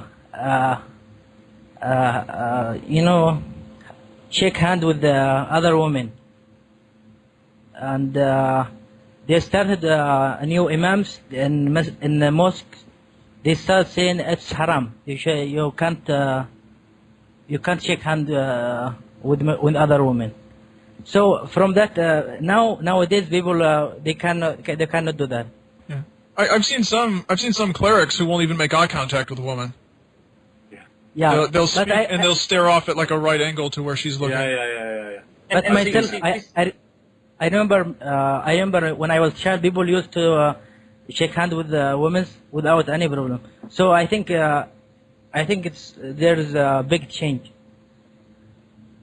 And with the imams having, that's an example of how the ulama have much power. Where if they, with them saying, oh, it's haram, and then it becomes haram in the society, if that's the way it progressed, that would be an example of how the ulama have far too much power in Muslim communities. I don't know. Well, given the fact that so much of this has been traced back to Saudi oil money, maybe we should just stop all this Quran criticism nonsense and push nuclear and green energy. Oh, absolutely. I mean, once we get off oil, Saudis are fucked. Yeah. Oh, sorry, I shouldn't swear on this show. No, yeah, swearing on this show is haram. So don't do it again. the Saudis sponsoring training material, education for children and stuff.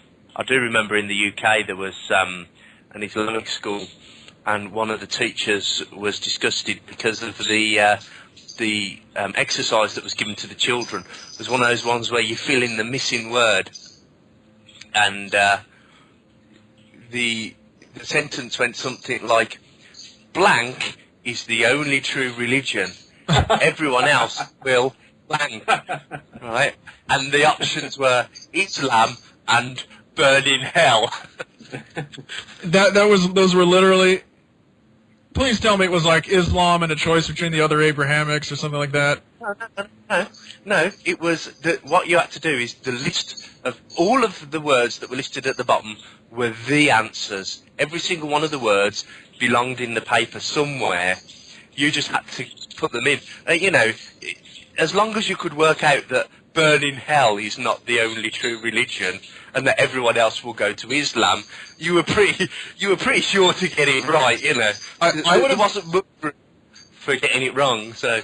They could have been a little bit more flexible. Okay, what is the one true religion? Is it A, Islam, B, the religion of peace, C, the religion of Muhammad, D, Mohammedanism, as some people call it, or E, all of the above, something like that.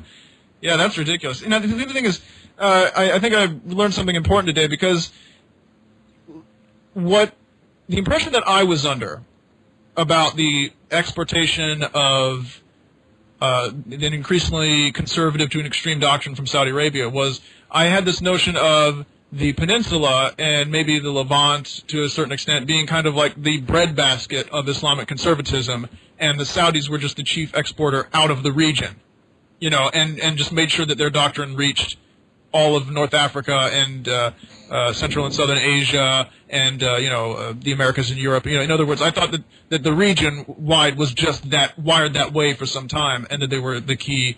They were just the ones who were pushing the boundaries. I didn't realize quite to the extent, apparently, that even locally of that particular sect had just been so effective in changing the narrative on the ground. They have been enormously effective. Probably most people know I was a teacher at an Islamic school, which I won't mention. And it was originally, most of the funds came from Saudi Arabia. And as they say, he who pays the piper calls the tune. And in those days, we were very, very much Salafi, Wahhabi orientated. And it was, ironically, only until the British government, Tony Blair, decided to fund the Islamic school that I was at, that we became masters of our own curriculum, and it became much more moderate. So where that money comes from can make a big difference. All right, let's you guys talk for a little bit more. I'm gonna let Haxel Waxel go, and I'm gonna try to get one of the many guests that we've had waiting for such a long time. I don't think that we'll ever get them all because we have quite a backlog of people. So, Jack, what else can you tell us about Yemen? Well, there's a lot going on in Yemen. Think about it. How's everything going? The civil unrest, the your president almost died of some injury from his tell us everything's going on. Yeah, there's revolutions going on, and nobody knows what will happen. But to be honest, I think there is some group called Islah in Yemen. If our regime is falling down, Islamists will take over. I guess I don't know. Yemen is quite, as you say, a country which I think are very, very much attached to traditional Islam. My ex-wife is from Yemen, and my two children are half Yemeni, and I know a lot about Yemen, and I find it, quite amazing, that there is any kind of movement towards liberalism, because most of the Yemenis I know are extremely conservative. Well, there's a very famous example of the government tried to raise the minimum age of marriage, I believe, and you had women with Qurans protesting, and it was just absolutely shocking. But yeah, that's an example of that conservatism, which is just horrible. Yeah. Actually, Yemen is the only republic in Arabic peninsula. Peninsula, it's peninsula. So, yeah, peninsula. That's right. Peninsula. And actually, I want to thank Hassan for. Actually, I became atheist after I watched his videos on YouTube. You're welcome, among other things. All right, can we get some other calls in? Yeah. Let's see who's next in line. Yeah, if you don't mind, I'd like to ask a question to Hassan. I mean, I've seen his videos on YouTube. I believe he's the admin for the Council of Ex-Muslims on YouTube. I believe that's accurate, Hassan. Yeah, I'm one of them. Yes, my question would be, initially, a general question. Why is it that you left Islam? I mean, basically. I mean, I know you've been forgive me, I mean, I had to go somewhere, then I came back, and you were talking... Okay. We can hear you. Okay, do you want me to give you the reasons why I left Islam? Yes. Okay. And basically, that's one of my many questions, I guess. Well, that's my first question. Yeah. Okay. But before you begin, are you a Muslim? Are you a Muslim imam of Tom? I don't think it matters. Let's let Hassan come back. I was just curious. That's all. Okay. Well, there are many reasons why I left Islam. I think one of the first reasons that really kind of started to make me question was when I started to doubt about whether the Quran is really from God. The verse 34 of Surah An-Nisa, where it says that men are allowed to hit their wife in certain circumstances, I started to question that. I began to think this can't be from a God. Why would God allow in his eternal book for all times and all places for a man to hit his wife? And that started me to doubt. I was still a Muslim, and I was still looking for answers. And then I started to question things about hell. And I think hell was the one that really kind of nailed it. The idea that people will be tortured without end in the most agonizing and most excruciating way, for simply not believing. And yet the evidence seemed so ambiguous and so, open to doubt without any undeniable or irrefutable evidence. It just didn't seem to be justice, let alone the work of somebody who is supposed to be Arhamar Rahimin, the most merciful of the most merciful. And that started me on a road of asking more and more questions, and the more I asked, the more I spoke to sheikhs, I spoke to many good Muslims, lovely Muslims, people who I still respect, people who I love, my family, many sheikhs and so on, and the answers just didn't satisfy me. And eventually I realized that most of my attachment to Islam was because I was born a Muslim. I had this emotional attachment, and there was actually no evidence that it was true. And there was a huge amount of illogical, irrational doctrine which I simply couldn't believe in, and I couldn't square the circle. I see. Thank you. I've come across this verse as well, and to be frank, I'm a Muslim myself. I was, born Muslim, in inverted commas. I believe I believe personally that we're all born with some understanding or association with a higher being. Whether that's that's probably because I'm a Muslim, of course, but that's another situation. But the thing is that your background, like where you're from, and so forth. Well, I come from a Muslim background. My parents. I need to do so if you want. So, yeah, I'd rather not give my location. I mean, if you can locate my accent, then go for it. But I mean, my parents are from a Bangladeshi background, and Bangladeshi people are quite they intermingle culture and religion a lot, which I struggled a lot with as a youth, which is just something very frustrating to this day. But I mean, I'm a born Muslim, but I put that in inverted commas. But I come from a Muslim background, and I myself have had many questions about Islam. And my question to Hassan would be that the fact that in the Quran it says that whether or not you're allowed to get your wife, it's the fact that it's something which is the last resort. It's something which is not, and I'm going to try my best not to sound on an apologist or anything, but what I'm trying to say is that it's something which is you basically do as a last resort, and it's just not, and in the end, it's not something you do as something aggressive or something more to save your marriage, basically, yeah. And my other questions. Oh, go ahead. Sorry. Yeah, my other question to Hassan would be that the belief in hell. I mean. Actually, before we go on to the next one, shall we have Hassan reply about verse 434 and then go on to hell? Because rather than let's let Ayman finish. Let him finish. No, yeah, that'd be fine if you could just, of course, if you can just. My basic argument is that you're not allowed to beat the shit out of your wife. Excuse my French.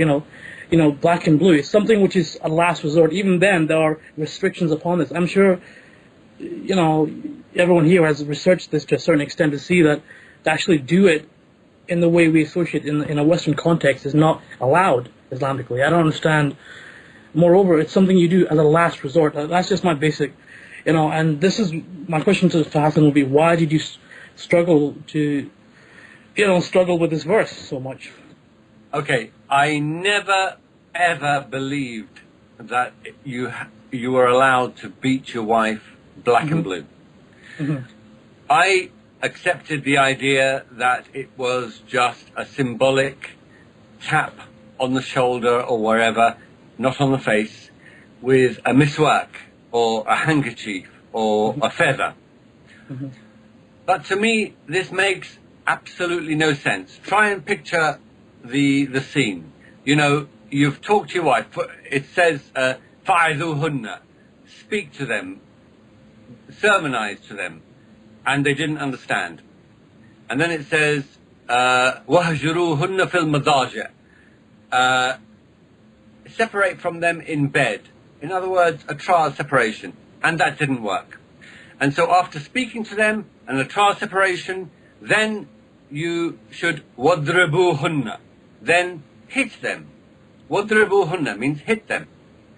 And I accepted that this means a very light tapping. So I asked my wife, I said, look, I've tried to explain to you, we've had a trial separation and none of this worked.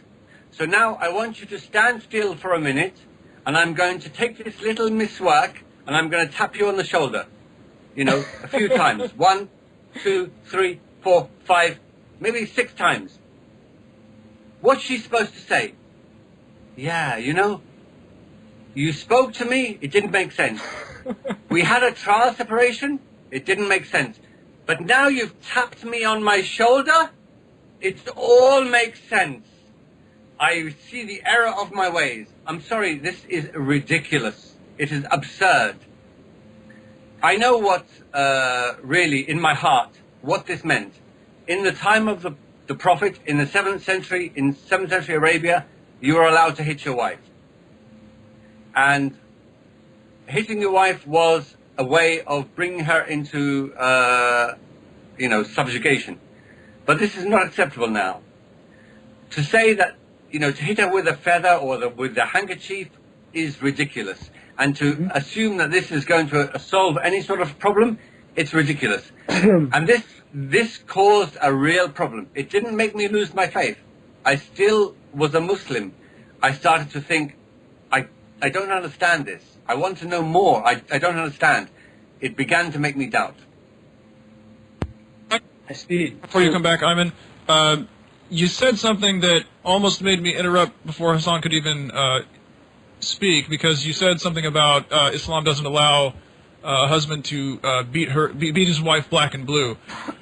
Yeah. All right. Yeah. Now that makes me want to ask you this: how much stock do you put in the Hadith? I mean, I follow the Hadith. Yeah, I'm not a Quranist, no. Oh, so you're not a strict Quranist? No, I'm not a Quranist. Are you a Sunni? You should have said you were, even if you weren't, because I'm sure God would have forgiven you for a fib, but you're in hot water if you accept Sahih al-Bukhari, because Sahih al-Bukhari has a story about a woman who was beaten so badly by her husband that when she comes to Aisha and shows her skin is the same. It says is the same color as her cloak or her clothes, because it's so discolored from the bruises that are all over her.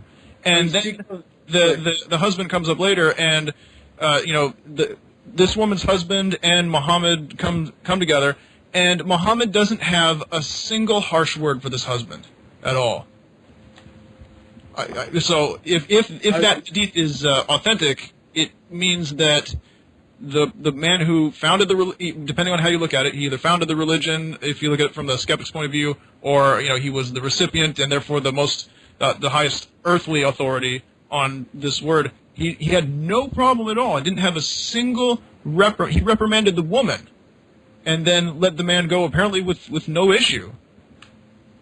And if I could quickly add to that, in Sunni Islam, every single hadith in Sahih al-Bukhari is authentic. According to Dr. Ali Shahata, there is not a single scholar who has ever found an inauthentic hadith in Sahih al-Bukhari. That is why it is called Sahih. So when Muslims say, "Oh no, it's inauthentic," sorry, if they say that, you're not a Sunni, or you're not an Orthodox traditional Sunni, because the opinion of most of the scholars is that there is not a single hadith that is inauthentic in Sahih al-Bukhari, because by the Isnad system, every single one is good or authentic. So I just thought I'd put that out there. Alright, go. I was just going to ask if you can give me a reference. I mean, I think I know of the hadith you speak of, where it's mentioned her skin is green. Is that the one you're referring to? It's the one where Muhammad comes up and sees the family gathered, and he says, "Well, you said he was impotent, but his children resemble the father the way a crow resembles a crow." It's that one. I'm sorry that I don't remember the exact number, but I can get it for you. One second. I've actually got it in here. Yeah, that's great. Yeah. Where I'm on, or can I? Because there's other stuff I'd like to add about the verse from the Quran. Yeah. Well, anyway, I looked at the various translations and at the etymology of the original words that make up that passage about confine them to their couches and scourge them, and I can understand that. You know, like this verse, like so many others, there's a tug of war between what the doctrine literally says or seems to be saying and the conscience of the individual. But the more I looked at the words, the etymology of the original words and how they were used colloquially, the more insidious this verse seemed to be, because it seemed that the most accurate translation in English that I could come across was, if you suspect that your wife is planning to rebel against you. And I found that to be really insidious, because if you read that literally, and some people obviously do, regardless of how many it is, some obviously do, it means that you can literally do what many moderate or conscientious Muslims say that you can't do, and that is, you can beat her for what we would consider to be no reason. You can suspect that maybe she's planning to do something, and you have your justification. I really find the exact wording to be more insidious than I thought it was before I investigated, you know? My comments would be to that is that even during that time, the Sahaba were human beings, and of course they would make errors. But my statement would be that the Prophet himself, as a human being, is the one that we Muslims try and emulate, and he himself did not strike anyone with malice, or he beat women in any way. I'm sorry, my friend, but again, the Hadith are your enemy on this issue, because I can immediately think of one where he struck Aisha on the chest, and it's from Bukhari. Yes, it's the one which... I think it might be from Muslim. I think it might be from Sahih. Yeah, I think I know the one you're talking about. I think Klingschor is right. I believe it is from Sahih Muslim. Yes, but I think listen. But even if it's just with a miswak, or with a handkerchief, or with a feather, what sense does that make? It's symbolic, like you said. It's symbolic. So your wife is supposed to stand there after talking to her and separating from her, and you symbolically flick her with a feather. That makes sense. That sounds rational to you. In the modern context, of course not. But I would say that the reason, I would say in a modern context, it does not. Didn't make any sense. Of course not. Because like you're saying, if you've tried to reason with her and if you've spoken with her and everything, I guess the miswak just symbolizes it's trying to send a message to her. I would suppose to say that it's reached a level where you're willing to consider divorce. However, listen. Excuse me. Stop for a minute. Stop defending. Stop knee-jerk. Please be honest. Mm-hmm. It's not imagine a real situation. Mm-hmm. A real human being, a real wife, and you are flicking her with a feather after talking to her and after separating from her. And you say you flick her with, as a last resort, you're flicking her with a feather. Mm-hmm. It's absurd, of course. It's nothing I would do myself. It's not something I would do myself. It's a very archaic thing to do. But God has put it in the Quran for all time and all places as the last resort. I don't understand what you mean. All time, all place. The Quran was revealed in 7th century Arabia to to 7th century people. There are certain things which you have to apply to that context. It was speaking. So it doesn't apply now. So it doesn't apply now. Well, it's not timeless, therefore. Well, it can be timeless. The Quran itself speaks about specific people during the Prophet's time. It cannot be timeless. Mm-hmm. If it's talking about people, that only people at that time, when there's, like, for example, like the Prophet's relatives or anyone. If it's talking about specific people, the subject in which it's addressed to would understand this directly. What I'm trying to say is that no, you'd have to actually. It's not timeless in the sense that that you can take the Arab context and apply everything to the modern world. Of course not. You can't do that. So can I just ask a question? Yeah. Sorry. Continue what you're saying, but then after that, can I quickly ask a question? Do you want to quickly finish? Okay. So we're meant to derive the Sunnah from Muhammad, correct? Yes. We're meant to derive the example. Now, when something happened, for example, let's say that a man fell out of a tree, and Muhammad said, "This is what you do in a situation where a man falls out of a tree." Okay, so then we know, based on the Sunnah, that when this certain situation happens, there is a precedent, there is a set response that Muhammad has given. Yes, this is what you meant to do in that situation. That's the Sunnah, correct? Yes. So then there was an example where, and this is in the tafsirs of Al-Jalalain, and I think also Ibn Abbas, or at least the tafsir attributed to Ibn Abbas, or perhaps it's Al-Wahidi. I'll have to check on that. But in any case, concerning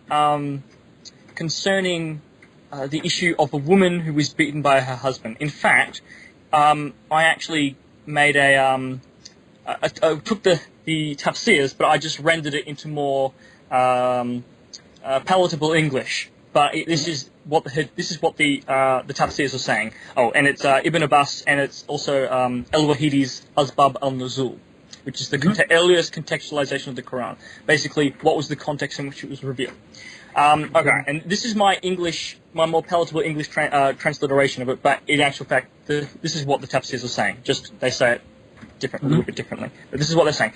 It came to pass during the lifetime of the Prophet Muhammad that a Muslim man by the name of Sa'd ibn al-Rabi struck his wife Habiba bint Zayd for being rebellious and refusing to sleep with him. This angered Habiba, so she and her father Muhammad ibn Salama approached the Prophet to seek retribution. At first, the Prophet Muhammad endorsed their plans, stating, quote, "Let there be retaliation," unquote. But as they were leaving to execute their reprisal against Sa'ad, an ayah of the Quran was suddenly revealed to Muhammad, and he called out, quote, "Come back, Gabriel has come to me," unquote. Surah 4, verse 34 had been sent from God, who placed men in charge of women and who gave them the option of resorting to physical punishment to discipline their wives. As Muhammad ruefully put it, quote, "We wanted one thing, but God wanted something else, and that which God wants is good," unquote. Thusly, Habiba was problem, I guess. And thusly, Habiba was robbed of her justice, and Saad's behavior was sanctioned by God as permissible. So here we've got the example of the Prophet in a certain situation. A man beats his wife, and in response to this, God specifically reveals a verse saying, yes, in a situation where it's okay for a man to beat his wife if she's being rebellious. So under these circumstances. So this, if this is not Sunnah, if this is not meant to be applied today, then what is? Can I have the reference, please? Oh, sure. Yeah, I can give you the links, in fact. Okay, can I ask a question, Iman? I can give you the links, in fact. Okay, can I ask a question, Iman? You can call me Iman if you like, yeah. Iman? Iman, right? Iman. Yeah. Do you believe in equality between men and women? Yes. Do you believe? Yes. Okay. So we don't need to go to details and everything. And why it's mentioned in the Quran only if the wife disobey her husband, he has to go through 3 steps. What about in the other way? If the husband disobey his wife, why there is nothing in the Quran about this? Well, a wife certainly can get physical with her husband for obvious reasons. I mean, it's just something which wouldn't lead to the best ends. I mean, I would assume that basically the point with this is that the reason why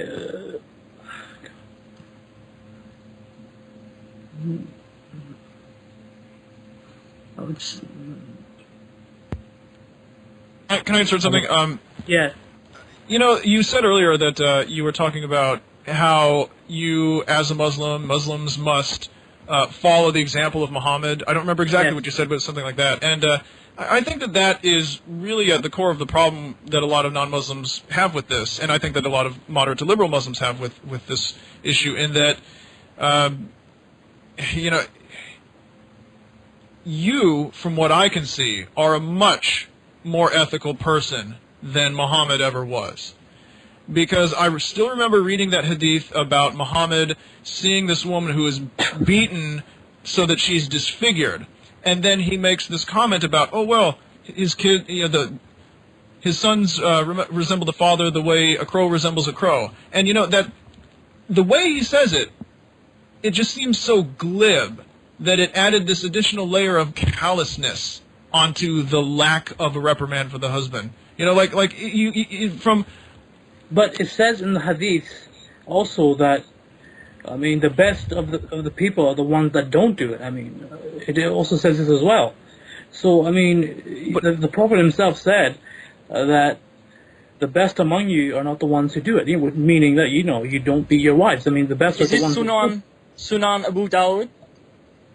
Yes. Because if it is, the hadith right next to it, says it's okay to beat your wife. Yeah, so it's better not to. And if it says that, also, fine. But what I'm saying is that if you, I imagine that if you were there, and the Prophet Muhammad was out doing something else, and you were there at that moment in that scene, I imagine you would have had a lot more condemnation for this guy than Muhammad did. You are a better ethical standard than he was. So why would you follow someone who was your inferior? I wouldn't. My statement to that basically would be that he was addressing people of his time, and the people of the time, it was just natural for men to beat their wives anyways, and he was just trying to amend something with place to begin with. Oh yeah, for the benefit of the viewers, the hadith that talks about the woman being beaten, that's Sahih al-Bukhari, volume 7, book 72, number 715, just for the viewers. Okay, sorry, continue guys.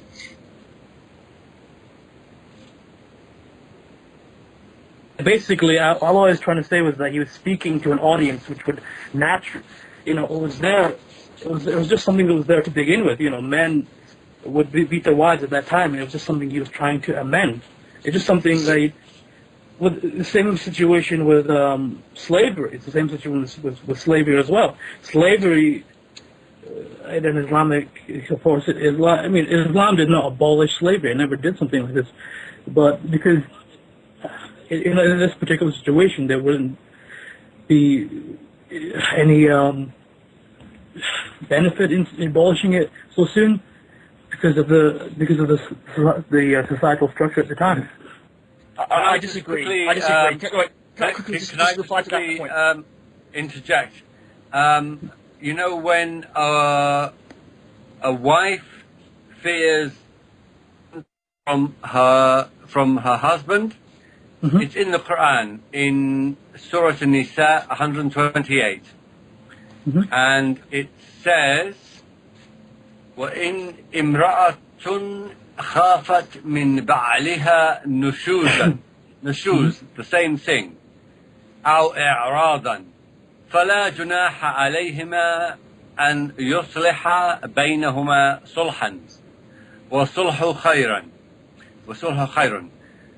So if a wife fears from her husband rebellion, nushuz, the same thing, وإعراض, and ignoring, then she should make a sulh, that means a peace, an agreement between them two.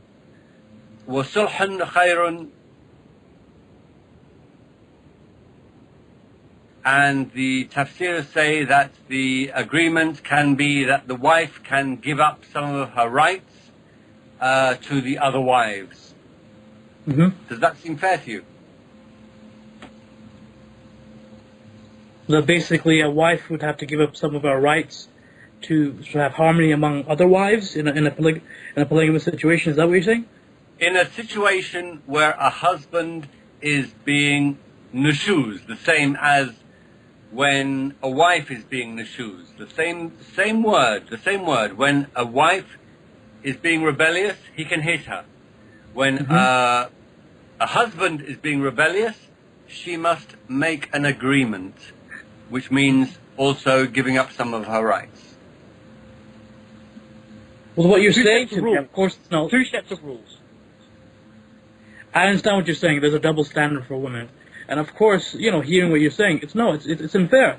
I mean, what you're saying to me is unfair. Whether the Quran actually says this or not, I'm not saying you're. This is verse 4.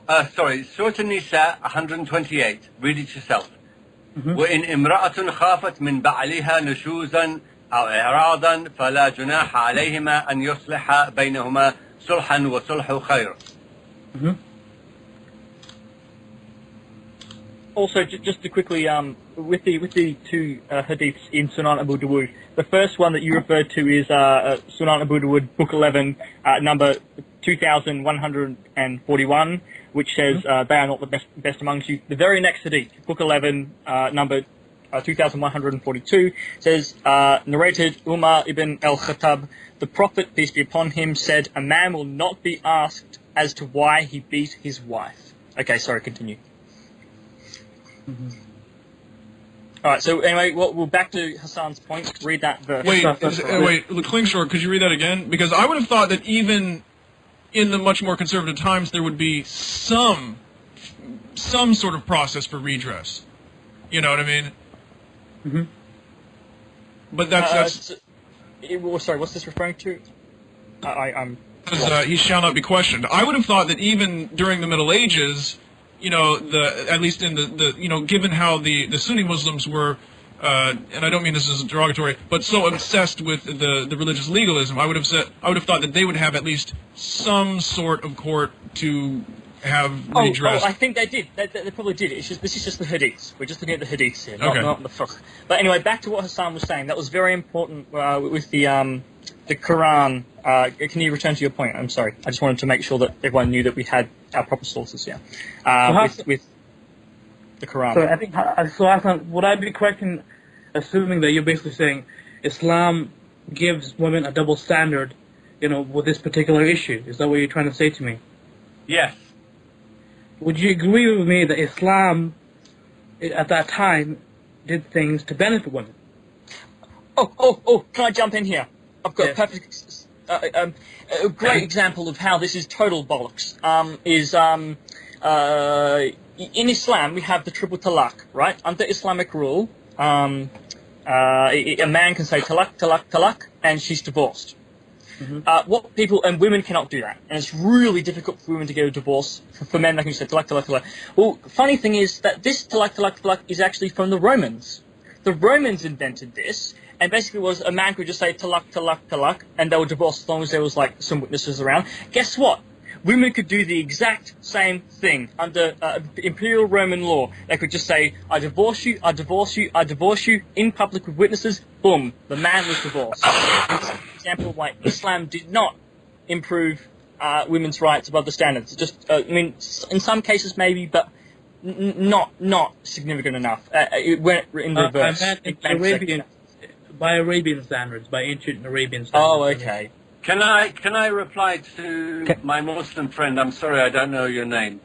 You can call me yes, Iman. I am quite happy and willing to accept that Islam, at the time in 7th century Arabia, improved the rights of women. However, it did not improve the rights for all times and all places.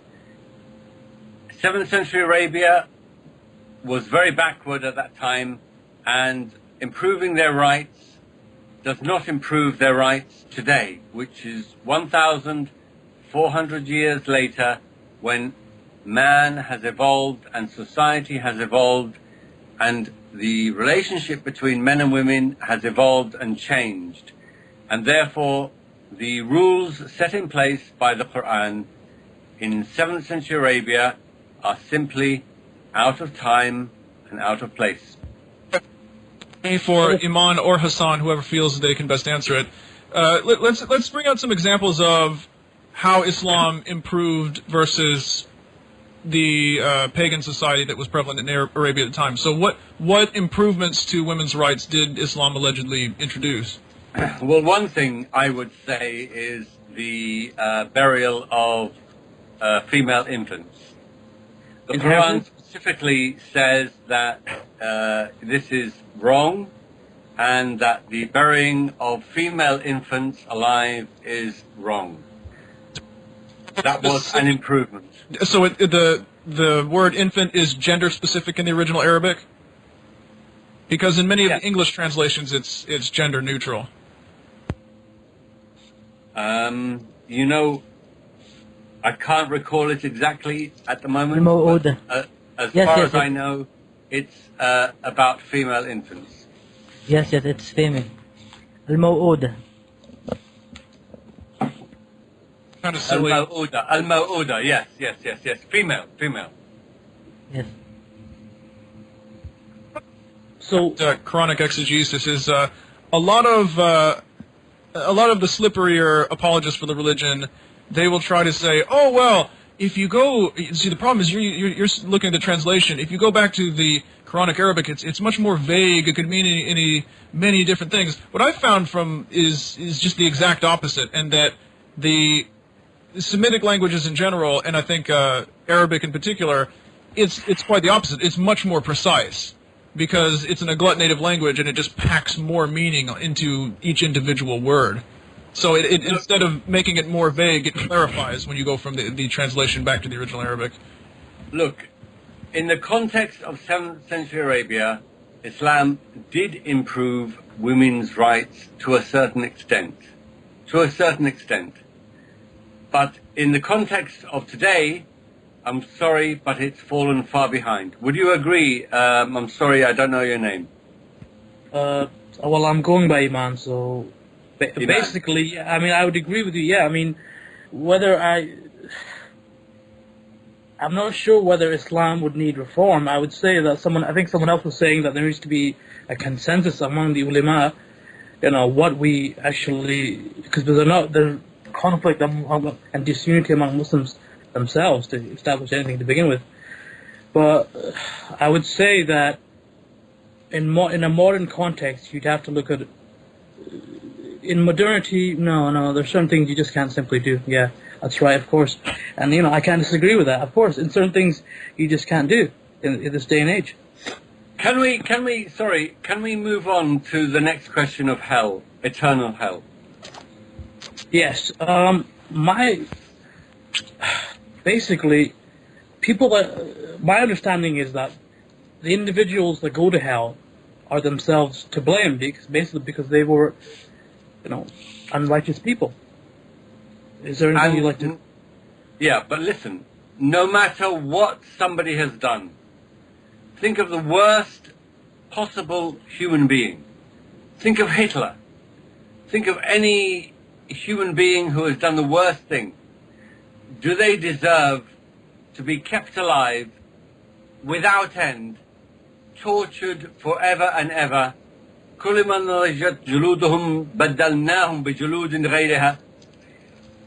time their skin is burnt, their skin will be burnt again. Boiling fluid burnt into their head, poured into their head. Their intestines burnt. They will be given sharaz zakum. They will be given the fruit that will shred their intestines without end, ever and ever. Does that make sense? Yes, it does. You're basically saying how bad, the fact that hell is infinite, it does not, they don't deserve that. But, you mentioned someone like Adolf Hitler. I mean, so are you saying that someone like Adolf Hitler doesn't deserve punishment? Is that what you're trying to say? Even if it's... No. I'm not saying he doesn't deserve punishment. Mm-hmm. I'm saying, does he deserve eternal torture? Even the Jews who were burnt in the ovens by him will one day be sick of seeing him eternally burnt and burnt again. They will one day want to move on and live their life or whatever they have. I'm sorry, will not sir. want to see him without end. I think, the fact that no one here has directly experienced the Holocaust, excuse me if anyone has, but I think it's very presumptuous to even say something like that. You're saying that people who, the amount of suffering this one man caused, you're saying all these people, maybe some people wouldn't want him to actually... Can I interject? Iman, I can certainly understand how you'd think that Hitler deserved this immense amount of suffering. I can certainly understand, given all that he did. But what you have to consider is that right next to Adolf Hitler will be Keith Moore, the guy who helped those Muslims with that book, and then when they said, well, would you like to convert to Islam, he said, no, thank you, no me gusta tamales. You know, I mean, do you think, so the problem is that right next to Hitler will be all these other people who, for whatever reason, just decided not to take the plunge, and then they won't answer those two angels that come, Munkir and Nakir. They won't answer the questions correctly, and then that's it. They suffer the same punishment as Hitler. So, I mean, I perfectly understand why people would think that Hitler deserved. I mean, if you were to give Hitler an equal amount of suffering that he caused, it would take a long time, maybe not an eternity, but he'd be there for a long time just suffering one by one the fates that he inflicted on other people. But, come on, I mean, the average non-believer can't be that bad. The average non-believer hasn't, killed millions and millions of people. What do you mean by a non-believer? What do you mean by that statement? A non-Muslim. What do you mean by a non-believer? I mean, forgive me, but I'm not a native Arab. But Hassan, you are a native Arabic speaker. Am I correct in saying this? Yes. Your father was an Egyptian? Yes. What does the term kufr mean? It means one who rejects. Doesn't it also mean someone who is, how do I say, ungrateful? Doesn't it have those connotations as well? من كفر بملائكته ورسله وكتبه. The Quran specifies who is a kafir. The one who disbelieves in his prophets and his books and his angels and in the day of judgment. Yes. But my question to you would be that does not the Quran also mention Jews and Christians and Sabians themselves have nothing to worry about? I love those two verses where the Quran says, when I was a Muslim, I loved those two verses where the Quran says that those who are Christians and Jews, who believed in God, who have nothing to fear, I used to argue that at least the Christians and Jews will go to heaven. But you know what? There are so many verses that say that the Ahl al-Kitab will go to hell, the people of the book. Surah Al-Bayyinah, for example. إن الذين كفروا من أهل الكتاب والمشركين في النار جهنم خالدين فيها إنهم شر البرية. Indeed, those people who disbelieve from the people of the book and the mushrikeen and the polytheists will be in hell. They are the worst of creation. شر البرية. They are the worst of creation. Why? Because they disbelieved in Muhammad's message.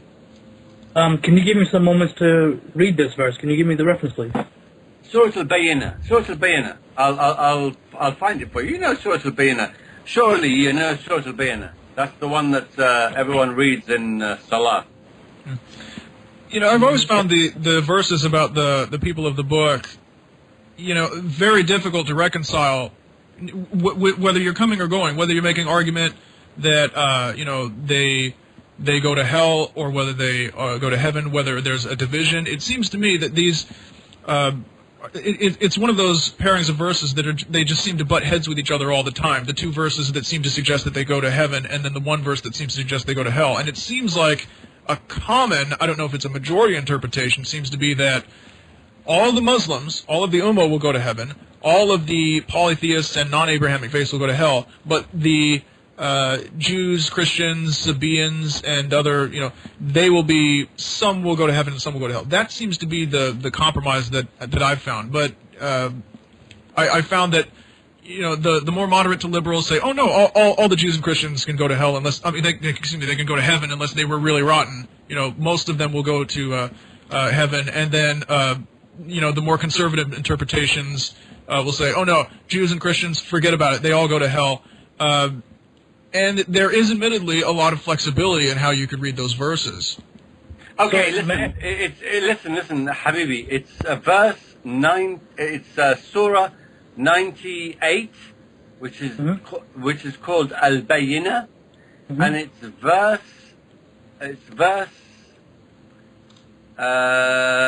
6, and it says, "Inna alladhina kafaru," indeed those who disbelieve, "min ahlil kitab," from the people of the book, that means the Christians and the Jews, "wal mushrikeen," and the polytheists, "fin nari jahannam," will be in the fire of hell, "khalidina," forever,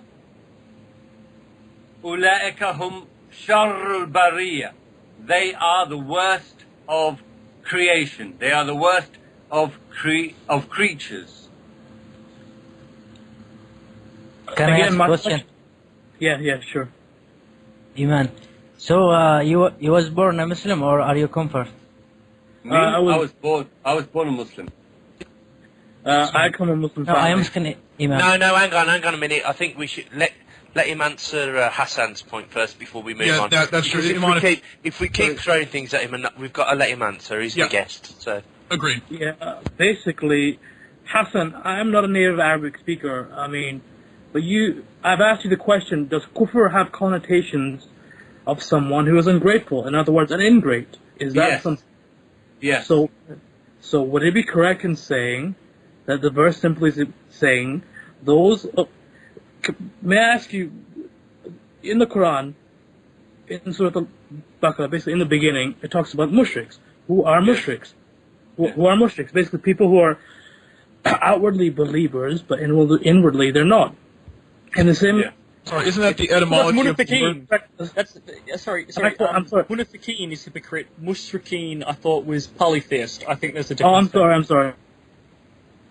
I think that the kaf, fi, ra consonantal root in most of its meanings means to conceal or to cover up. I think that's the etymology of the word itself. Correct. Yes, so Hassan, basically, a munafiq, am I correct in saying someone who's outwardly a believer, but inwardly they're something else? Is that correct, or am I incorrect? Correct. Yes. So there are people who are proposing to be Muslims out there who are truly not, believers. That would be correct. In the same way. Would it be correct in saying that this verse is simply talking about people who are simply ungrateful, and the fact that if there are Muslims that can go to hell, Muslims, I say Muslims in inverted commas, then wouldn't it be correct in assuming that people who are Christians and who are Jews, the same thing basically? Otherwise, the verse which basically says Christians and Jews and Saviors have nothing to fear, and this verse would be contradictory. What I'm trying to say is that. Wouldn't it just simply say that it's talking about people who are simply ungrateful to God? No, or am I just going on? But listen, even if I accept what you're saying, does it make logical, reasonable sense, let alone merciful sense, to torture these people without end, burning their skins over and over, boiling their insides without end, so they suffer not 1 year, not 2 years, not 100 years, not 1,000 years, but without end, keeping them alive, not allowing them to die, he could allow them to die, but not allowing them to die, making them suffer over and over again, without end. Does that make sense?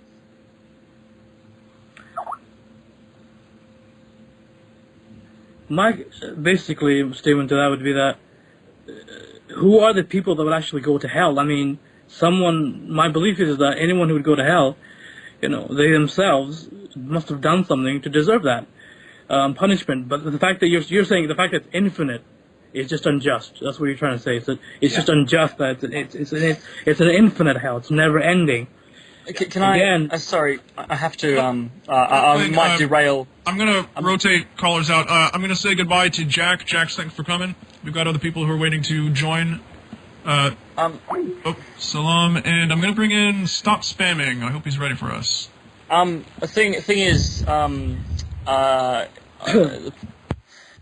in Islamic theology, hell is not actually eternal for some crimes. I think hell is only eternal if you're a polytheist. I think that you spend a really long amount of time, and then after a very long amount of time burning and frying in the vat, you get to go to one of the lower heavens or something like that. In Islamic theology. And even Muslims. Yes, even some Muslims. But that means that all of India is going to burn forever. So we're still left with the problem of burning forever, just for all of India.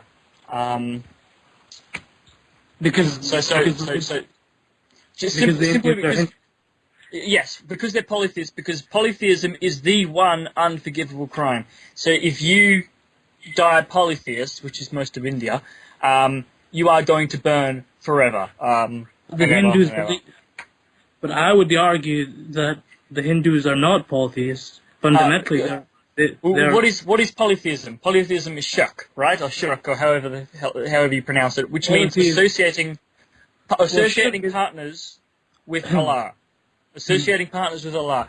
If the Hindus do that, even if you say, oh yes, they believe in one god, Brahm or Brahman, they're still associating partners. They're divvying up their worship to a whole separate sets of pantheons and different gods, which would constitute shirk. So it isn't just one; it's a multiple. It's multiple. So that would be shirk. But this pantheon of gods, they're not literal. They're just all. Yes, they are. It's not literal in the sense that they're all, little gods. They're all. This is a figurative representation of Brahman. That's what I'm trying to say. They're all. It's a figurative. Sorry, you go. No, I think maybe for some of the deep philosophical thinkers, but for the majority of grassroots Hindus, they've got a whole set of gods that they worship. Mm-hmm. And even if we move, like, that's just how it is. And if we look at not just the Hindus, I mean other gods too. I mean the Greek. Remember, we're going back in time as well. Everyone who ever lived in ancient Greece is going to burn forever because they worship many gods. Ancient Rome, same deal. A lot of Africa, many gods. The Yoruba religion, burning in hell forever. I mean, even if we concede that the Hindus worship, secretly they actually do worship a single god, which they don't, then even if they do, then we're still left with so many people who are going to burn forever because they believed in multiple gods. They committed shirk, the one unforgivable sin, and they're frying forever. Which brings us back to the point that Hassan was making about burning forever.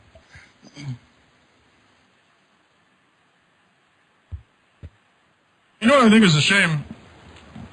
After hearing Hassan talk about, I was already familiar with the verse about people getting their skin burned off and so forth. I'd forgotten the one about people's entrails being diced up. I really think it's a shame that Dante Alighieri and Muhammad of the Quraysh tribe weren't contemporaries, because they could have collaborated on a project and it would have been brilliant, I think. Apparently, we're not able to get in touch with Stop Spamming. I'm going to bring in someone else who has a question about what we're talking about, hell. Connor Sweeney is his username. Connor? Hassan. Oh, go ahead, Iman. Yes, Hassan, would it be possible to ask you another question? Yes. Basically, you said that it wasn't this verse about beating your wife, which made you left Islam. You went to research, and it made you visit other sheikhs. Can you tell me what exactly, what other questions were you faced with? What sheikhs, told you, and what exactly happened? Okay, well, I was a teacher at an Islamic school. Mm-hmm. And the sheikh of that Islamic school was a lovely guy who I won't give his name, but he was a guy who I still respect and I love. He's a lovely man, a Sudanese sheikh, and I asked him many questions about Surah Nisa, which first caused me doubt, and then verses about hell, and then many other questions which came to my mind. And he gave me very good answers, which unfortunately still didn't satisfy me. Answers about hell, which, are the usual apologetic type of answers, but no answer about an eternal hell where people will be tortured forever. makes any sense, not in any way of justice, not in any way of logic, and certainly not in any way of mercy, of a God who is supposed to be, as I said, Arhamur Rahimin, the most merciful of the merciful. I wouldn't do that. Am I more merciful than God? I wouldn't do that to my worst enemy. So it's the fact that hell is eternal. That's why that was the nail in the coffin, which made you. That was the nail. That was the nail. Yeah, that was the nail in the coffin. That the hell is infinite. I see. You mentioned also, I was watching before about the Quran itself and the way it sounds. This is going to be a completely different topic, and I'm very curious myself. I have a friend who's a convert. He converted, just over a year ago, and my question is, as an Arab, when you hear the Quran, is it something which is beautiful to you? Is it something which is melodious, or is it something which is ugly and disjointed? I mean, how does it sound to you as an Arab? So, I mean, sorry. No, that's okay. The Quran is not consistent. At times, there are some verses, there are some surahs which I find very beautiful and very moving. There are some which I find very boring. There are some which I find very, upsetting. And there are some which I find very disjointed and confusing. When I was a Muslim, I used to read the Quran and I used to say, well, the bits that I find boring or the bits that I find disjointed, this is just my limited understanding. And I used to put it down to my own deficiencies. But if I give my honest opinion, there are some parts of the Quran that are beautiful, some parts which are not. And am I correct in assuming the parts which are not are the ones referring to hell and punishment and all that stuff? Not necessarily, not necessarily. I mean, there are verses which are, I find very, very, very clumsy. There are verses which are nothing to do with hell. I mean, there are verses which I think are quite obscene. I think there's, I mean, for example, there's the verse about Maryam, which says that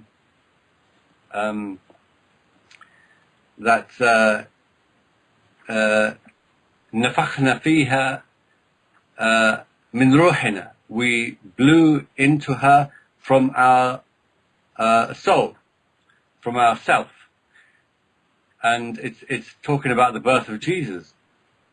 And then there's another verse which is almost exactly the same, which says Maryam التي I'm just saying this from the top of my head, from my memory, التي أحصنت فرجها, who protected her farj. Farj means gap, means hole.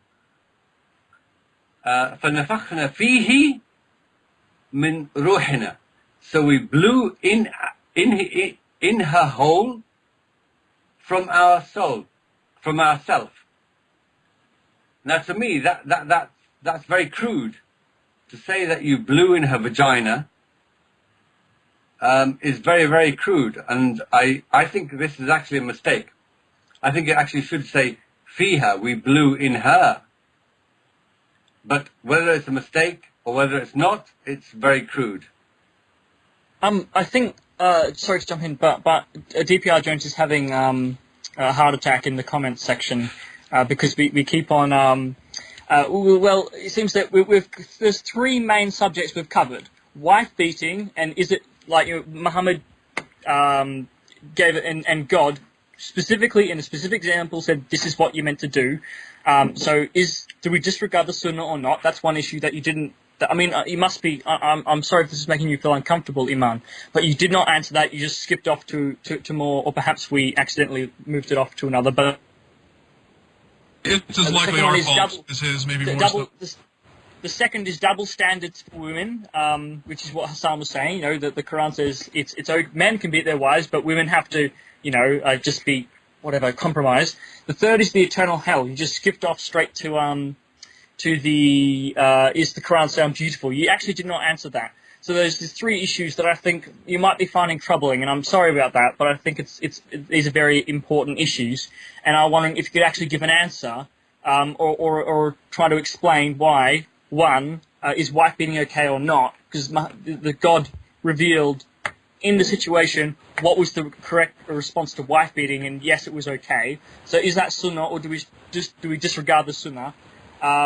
Two. Okay, well, wait, Klingschor, let's deal with it. If you want to go back and review questions, then it's only fair to do one at a time, not weekly. Okay. Okay, I personally, under no circumstances. Secondly, like I mentioned before, the Quran was speaking to a 7th century audience, which, to begin with, would beat their wives. This was something which was just a normal practice, and the Quran is just trying to amend something which is already in place. That would be my answer to that. Basically, just trying to amend something which is already in place to something which is less extreme.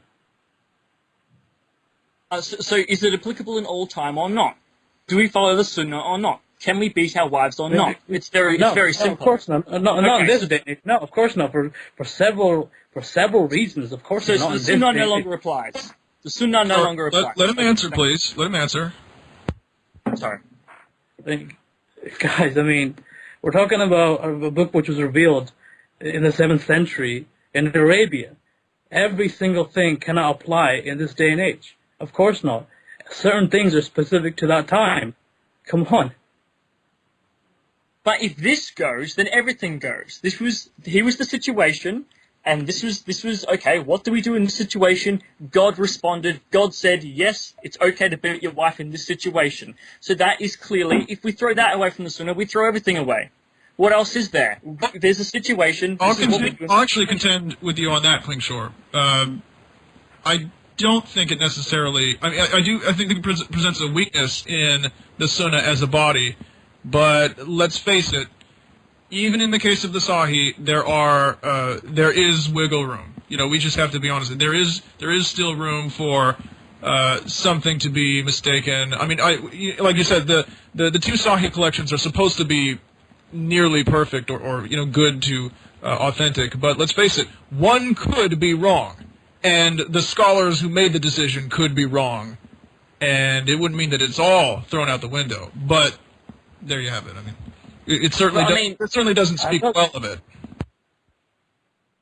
Well, the thing is that you could say that about the Quran too. The Quran has got errors, and the Quran has been plagiarized and is wrong. We're treating it as though this is correct. We're taking the religion at face value and saying, okay, yeah, your holy texts are right, and then this is what follows. This is this was the situation. God said, in this situation, this is what you do. But now you're saying, okay, we're going to ignore what God said. We're going to ignore the sunnah of the Prophet, and we're going to say, no, we don't beat wives anymore. So the sunnah no longer applies. The Quran in that circumstance no longer applies. Correct or incorrect?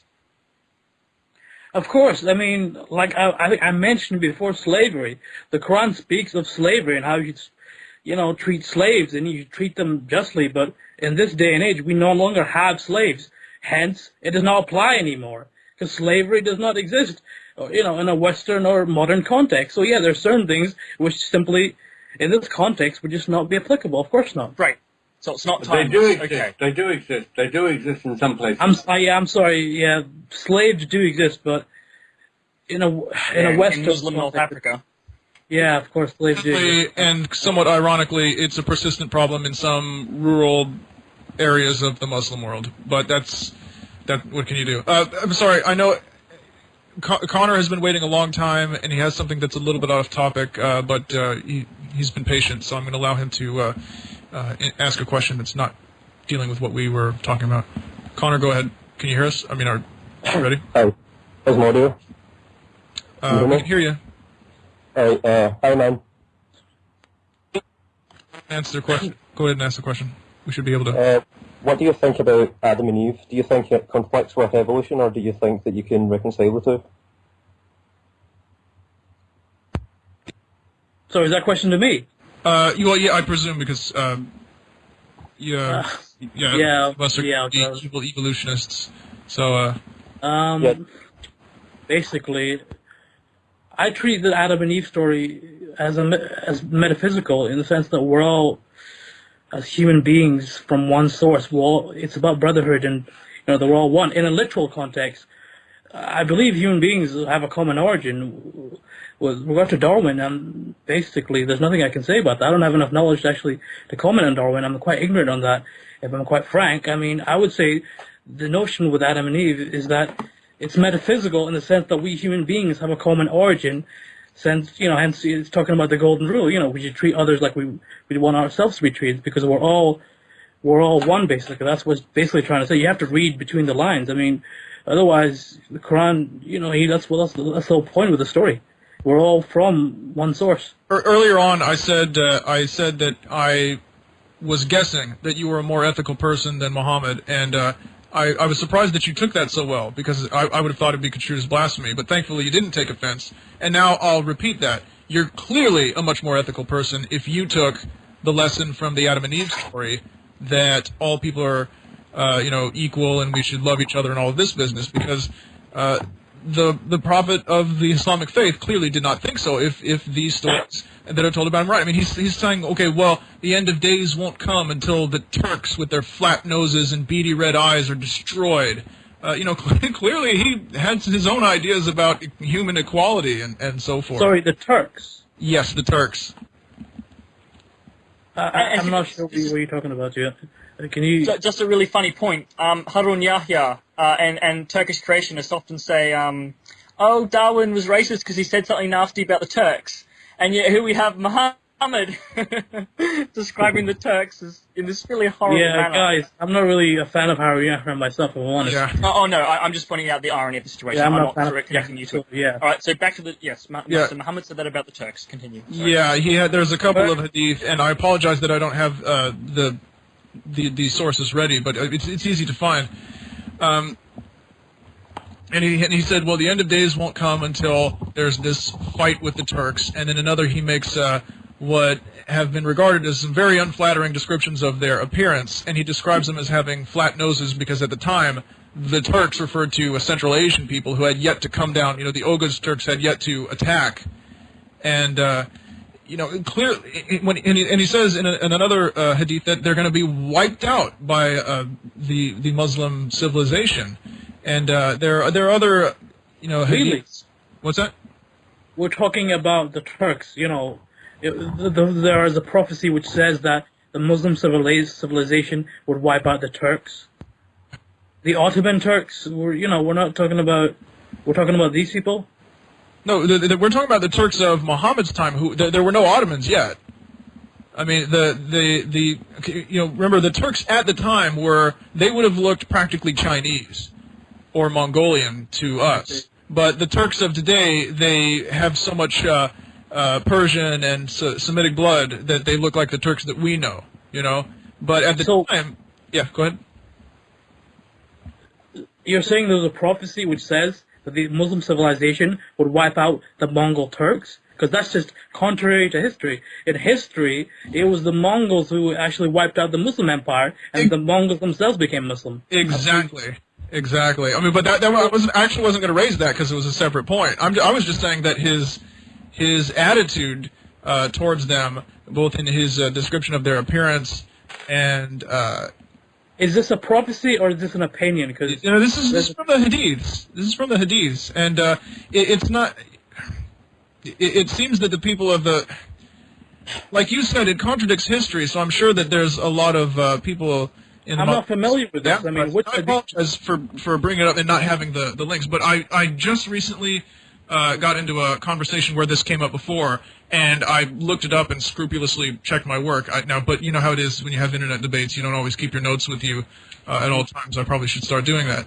But I mean, you can feel free, and if I'm sure that I'm not mistaken, but if I ever were, I would surely retract it. But Klingschor or Hassan, if you're familiar with the hadith I'm talking about, I don't recall. I've heard of it. What's that? Which hadith? Which hadith? I just got back. About the Turks with their flat noses and their red eyes. Oh yes. Oh yes. Yes, I've heard of it. I'll grab you some. I've never heard of this before. I mean, sorry, again, is your basic assertion that the Prophet was a racist? Is that what you're trying to say? He was a racist, or he was prejudiced and discriminatory in some ways? Is that what you're trying to say? If he said those words, then I would say absolutely. Absolutely. I mean, just because he was nice to he was nice to black people or whatever, he let Bilal be the first Mezouin or whatever, that doesn't mean that he can't be prejudiced towards other ethnicities. And if he's describing Turks in this way, I mean, what else? I mean, would you say with the stereotypical, oh yes, all black people have got thick red lips, like with the head like a raisin. Yeah, exactly. That's right. There's a hadith which says that if a black man rules over you with a head like a raisin, you should accept it. What hadith is this? I don't have it on me, but let me start finding these hadiths for you so that we can back up. Yeah, sure. I mean, but the prophets adopt. Sorry, you go. Oh no, sorry. Continue with the discussion. I was going to say, first of all, I don't think the Prophet was racist against black people. His own adopted son, Zayd ibn Haritha, was a black man, so it'd be absurd to say he was racist against black people. You mentioned other races. I mean, I suppose the early Ummah at that time was multi-ethnic in the way there could be. I mean, there were Jews, there were I think one Sahaba was a Persian, and of course many were. I'm getting people comments on the. Just ignore those. Those are technical issues. We're talking about show stuff. It's not aimed at you. Bilal was black. Here, Sahih Bukhari, Volume 9, Book 89, number 256, talks about the Ethiopian black slave whose head looks like a raisin. But as for the Turks, here we go. Sahih Bukhari, Volume 4, Book 52, number 179. Allah's Apostle said, "The hour will not be established until you fight the Turks, people with small eyes, red faces and flat noses. Their faces will look like shields coated with leather. The hour will not be established till you fight with people whose shoes are made of hair." And this is also repeated in Sahih Bukhari, Volume 4, Book 56, number 787. Are there any others? Let's see. Oh yes. Also in Sahih Muslim, Book 41, number 6959. And I think that's it. Yes. Sorry, can you link me with these, or is this going to be uploaded later? You can. There's a number of hadith collections that you can find online. If you want me to, hold on, I can find you the exact links if you want. I can write them down. If you give me all the references, I can write them down. Okay, yes. In fact, I'll text them in so that we don't take up more time. Sorry, continue the conversation. I'll just write them in text. But listen, I still haven't heard your reply to an eternal hell. How that makes any rational sense, any justice, and how does it equate with mercy? Merciful in the sense that these people were being punished, wronged others. I mean, they were unrighteous people in the sense that they were not righteous in this world. They were, They're polytheists. Polytheists forever. Even if they've done nothing. Hassan and Iman have the exchange while you look up that information, because Iman, we're about to wrap up the show, but I want you and Hassan to finish. But let me say before we go, we've obviously thrown everything but the kitchen sink at you. We really appreciate the courage it takes to come on when the entire panel is at the opposing point. I hope at no point you felt really bullied. I tried to make sure that you got time. No, not at all. Thank you very much for having me. Thank you for having me. Thank you. So I'm sorry, you were responding to Hassan? I was saying basically that anyone who goes to hell, is basically because they were an unjust. When the Quran first spoke of the mushriks, it was referring to the Prophet's relatives themselves, who were unjust people. I mean, Hassan, do you agree with me that the first subjects of these verses were the Prophet's relatives and the Quraysh, who themselves were unjust people who were... I agree. Of course... I agree that the immediate audience was the 7th century Arabia. How unjust they were, well, I mean, that's another argument. But I agree that they were, the immediate audience, yes. But do you agree that he was also speaking on the Quraysh then? Yes. And the fact that they were would you agree that they were unjust at their time? Well, I will accept your argument that they were unjust. Basically, sorry. But did they deserve eternal hell, eternal torture? For the crimes they committed? I mean, to be frank, God only knows. I mean, the fact that... No. Sorry. You have to make a judgment. You have to make a decision. Look, we're faced with lots of religions. You have to make a decision. God only knows. Of course, God only knows. But you have to make a decision whether this seems logical to you. And keep in mind also that it isn't just people who've done bad things. Simply being a polytheist, so everyone who's ever been a polytheist is going to hell forever. Okay, guys. Okay, I'm going to give Iman the last word, and then we're going to cut the show short because we've been at it for 4 hours, okay? Thank you for that, thank you. Basically, the last thing I'd like to say is that if you look at the Quran, the first subjects of this verse were the Quraysh himself were, unjust people. If you look into them, guys, these were not good people. And the fact of the things they did, and would deserve some hell to a certain extent. But for me to say, it should be infinite enough, I believe certain individuals in this world deserve eternal punishment. I do not agree that the term polytheist and mushrik are the same thing. A shirk is someone who associates someone with God, and it would be these people, these unjust people. These are the first people it's referring to. And it would go on from that. And the term shirk. So you agree? Sorry, Hassan. Sorry. It's all right. Show's got to come to an end eventually. Iman, thank you for coming. I'm going to remove you. Please come back anytime we do this show. We're going to do it. This is the pilot episode. We're going to do it bi-weekly. Thank you for coming. I'm going to remove you from the call now. Anyway, yeah, don't come back, Hassan, just yet because he's gone, so he can't respond. So that was a hell of a first episode. I don't know what you guys think. On the Magic Sandwich Show, like I was giving DPR shit about, we have a hard time getting people in. Here we had an absolute overabundance. So if there was anyone, there are people, several of them, who just never got in because we had so much to talk about and we just couldn't rotate the guests fast enough. So if you wanted to get in but couldn't, send me a message right now on Skype reflecting that, and I will make sure that when we do the next show, you are the first in line. And by first in line, I mean there's about at least half a dozen of you. So you will be the first half a dozen callers given priority.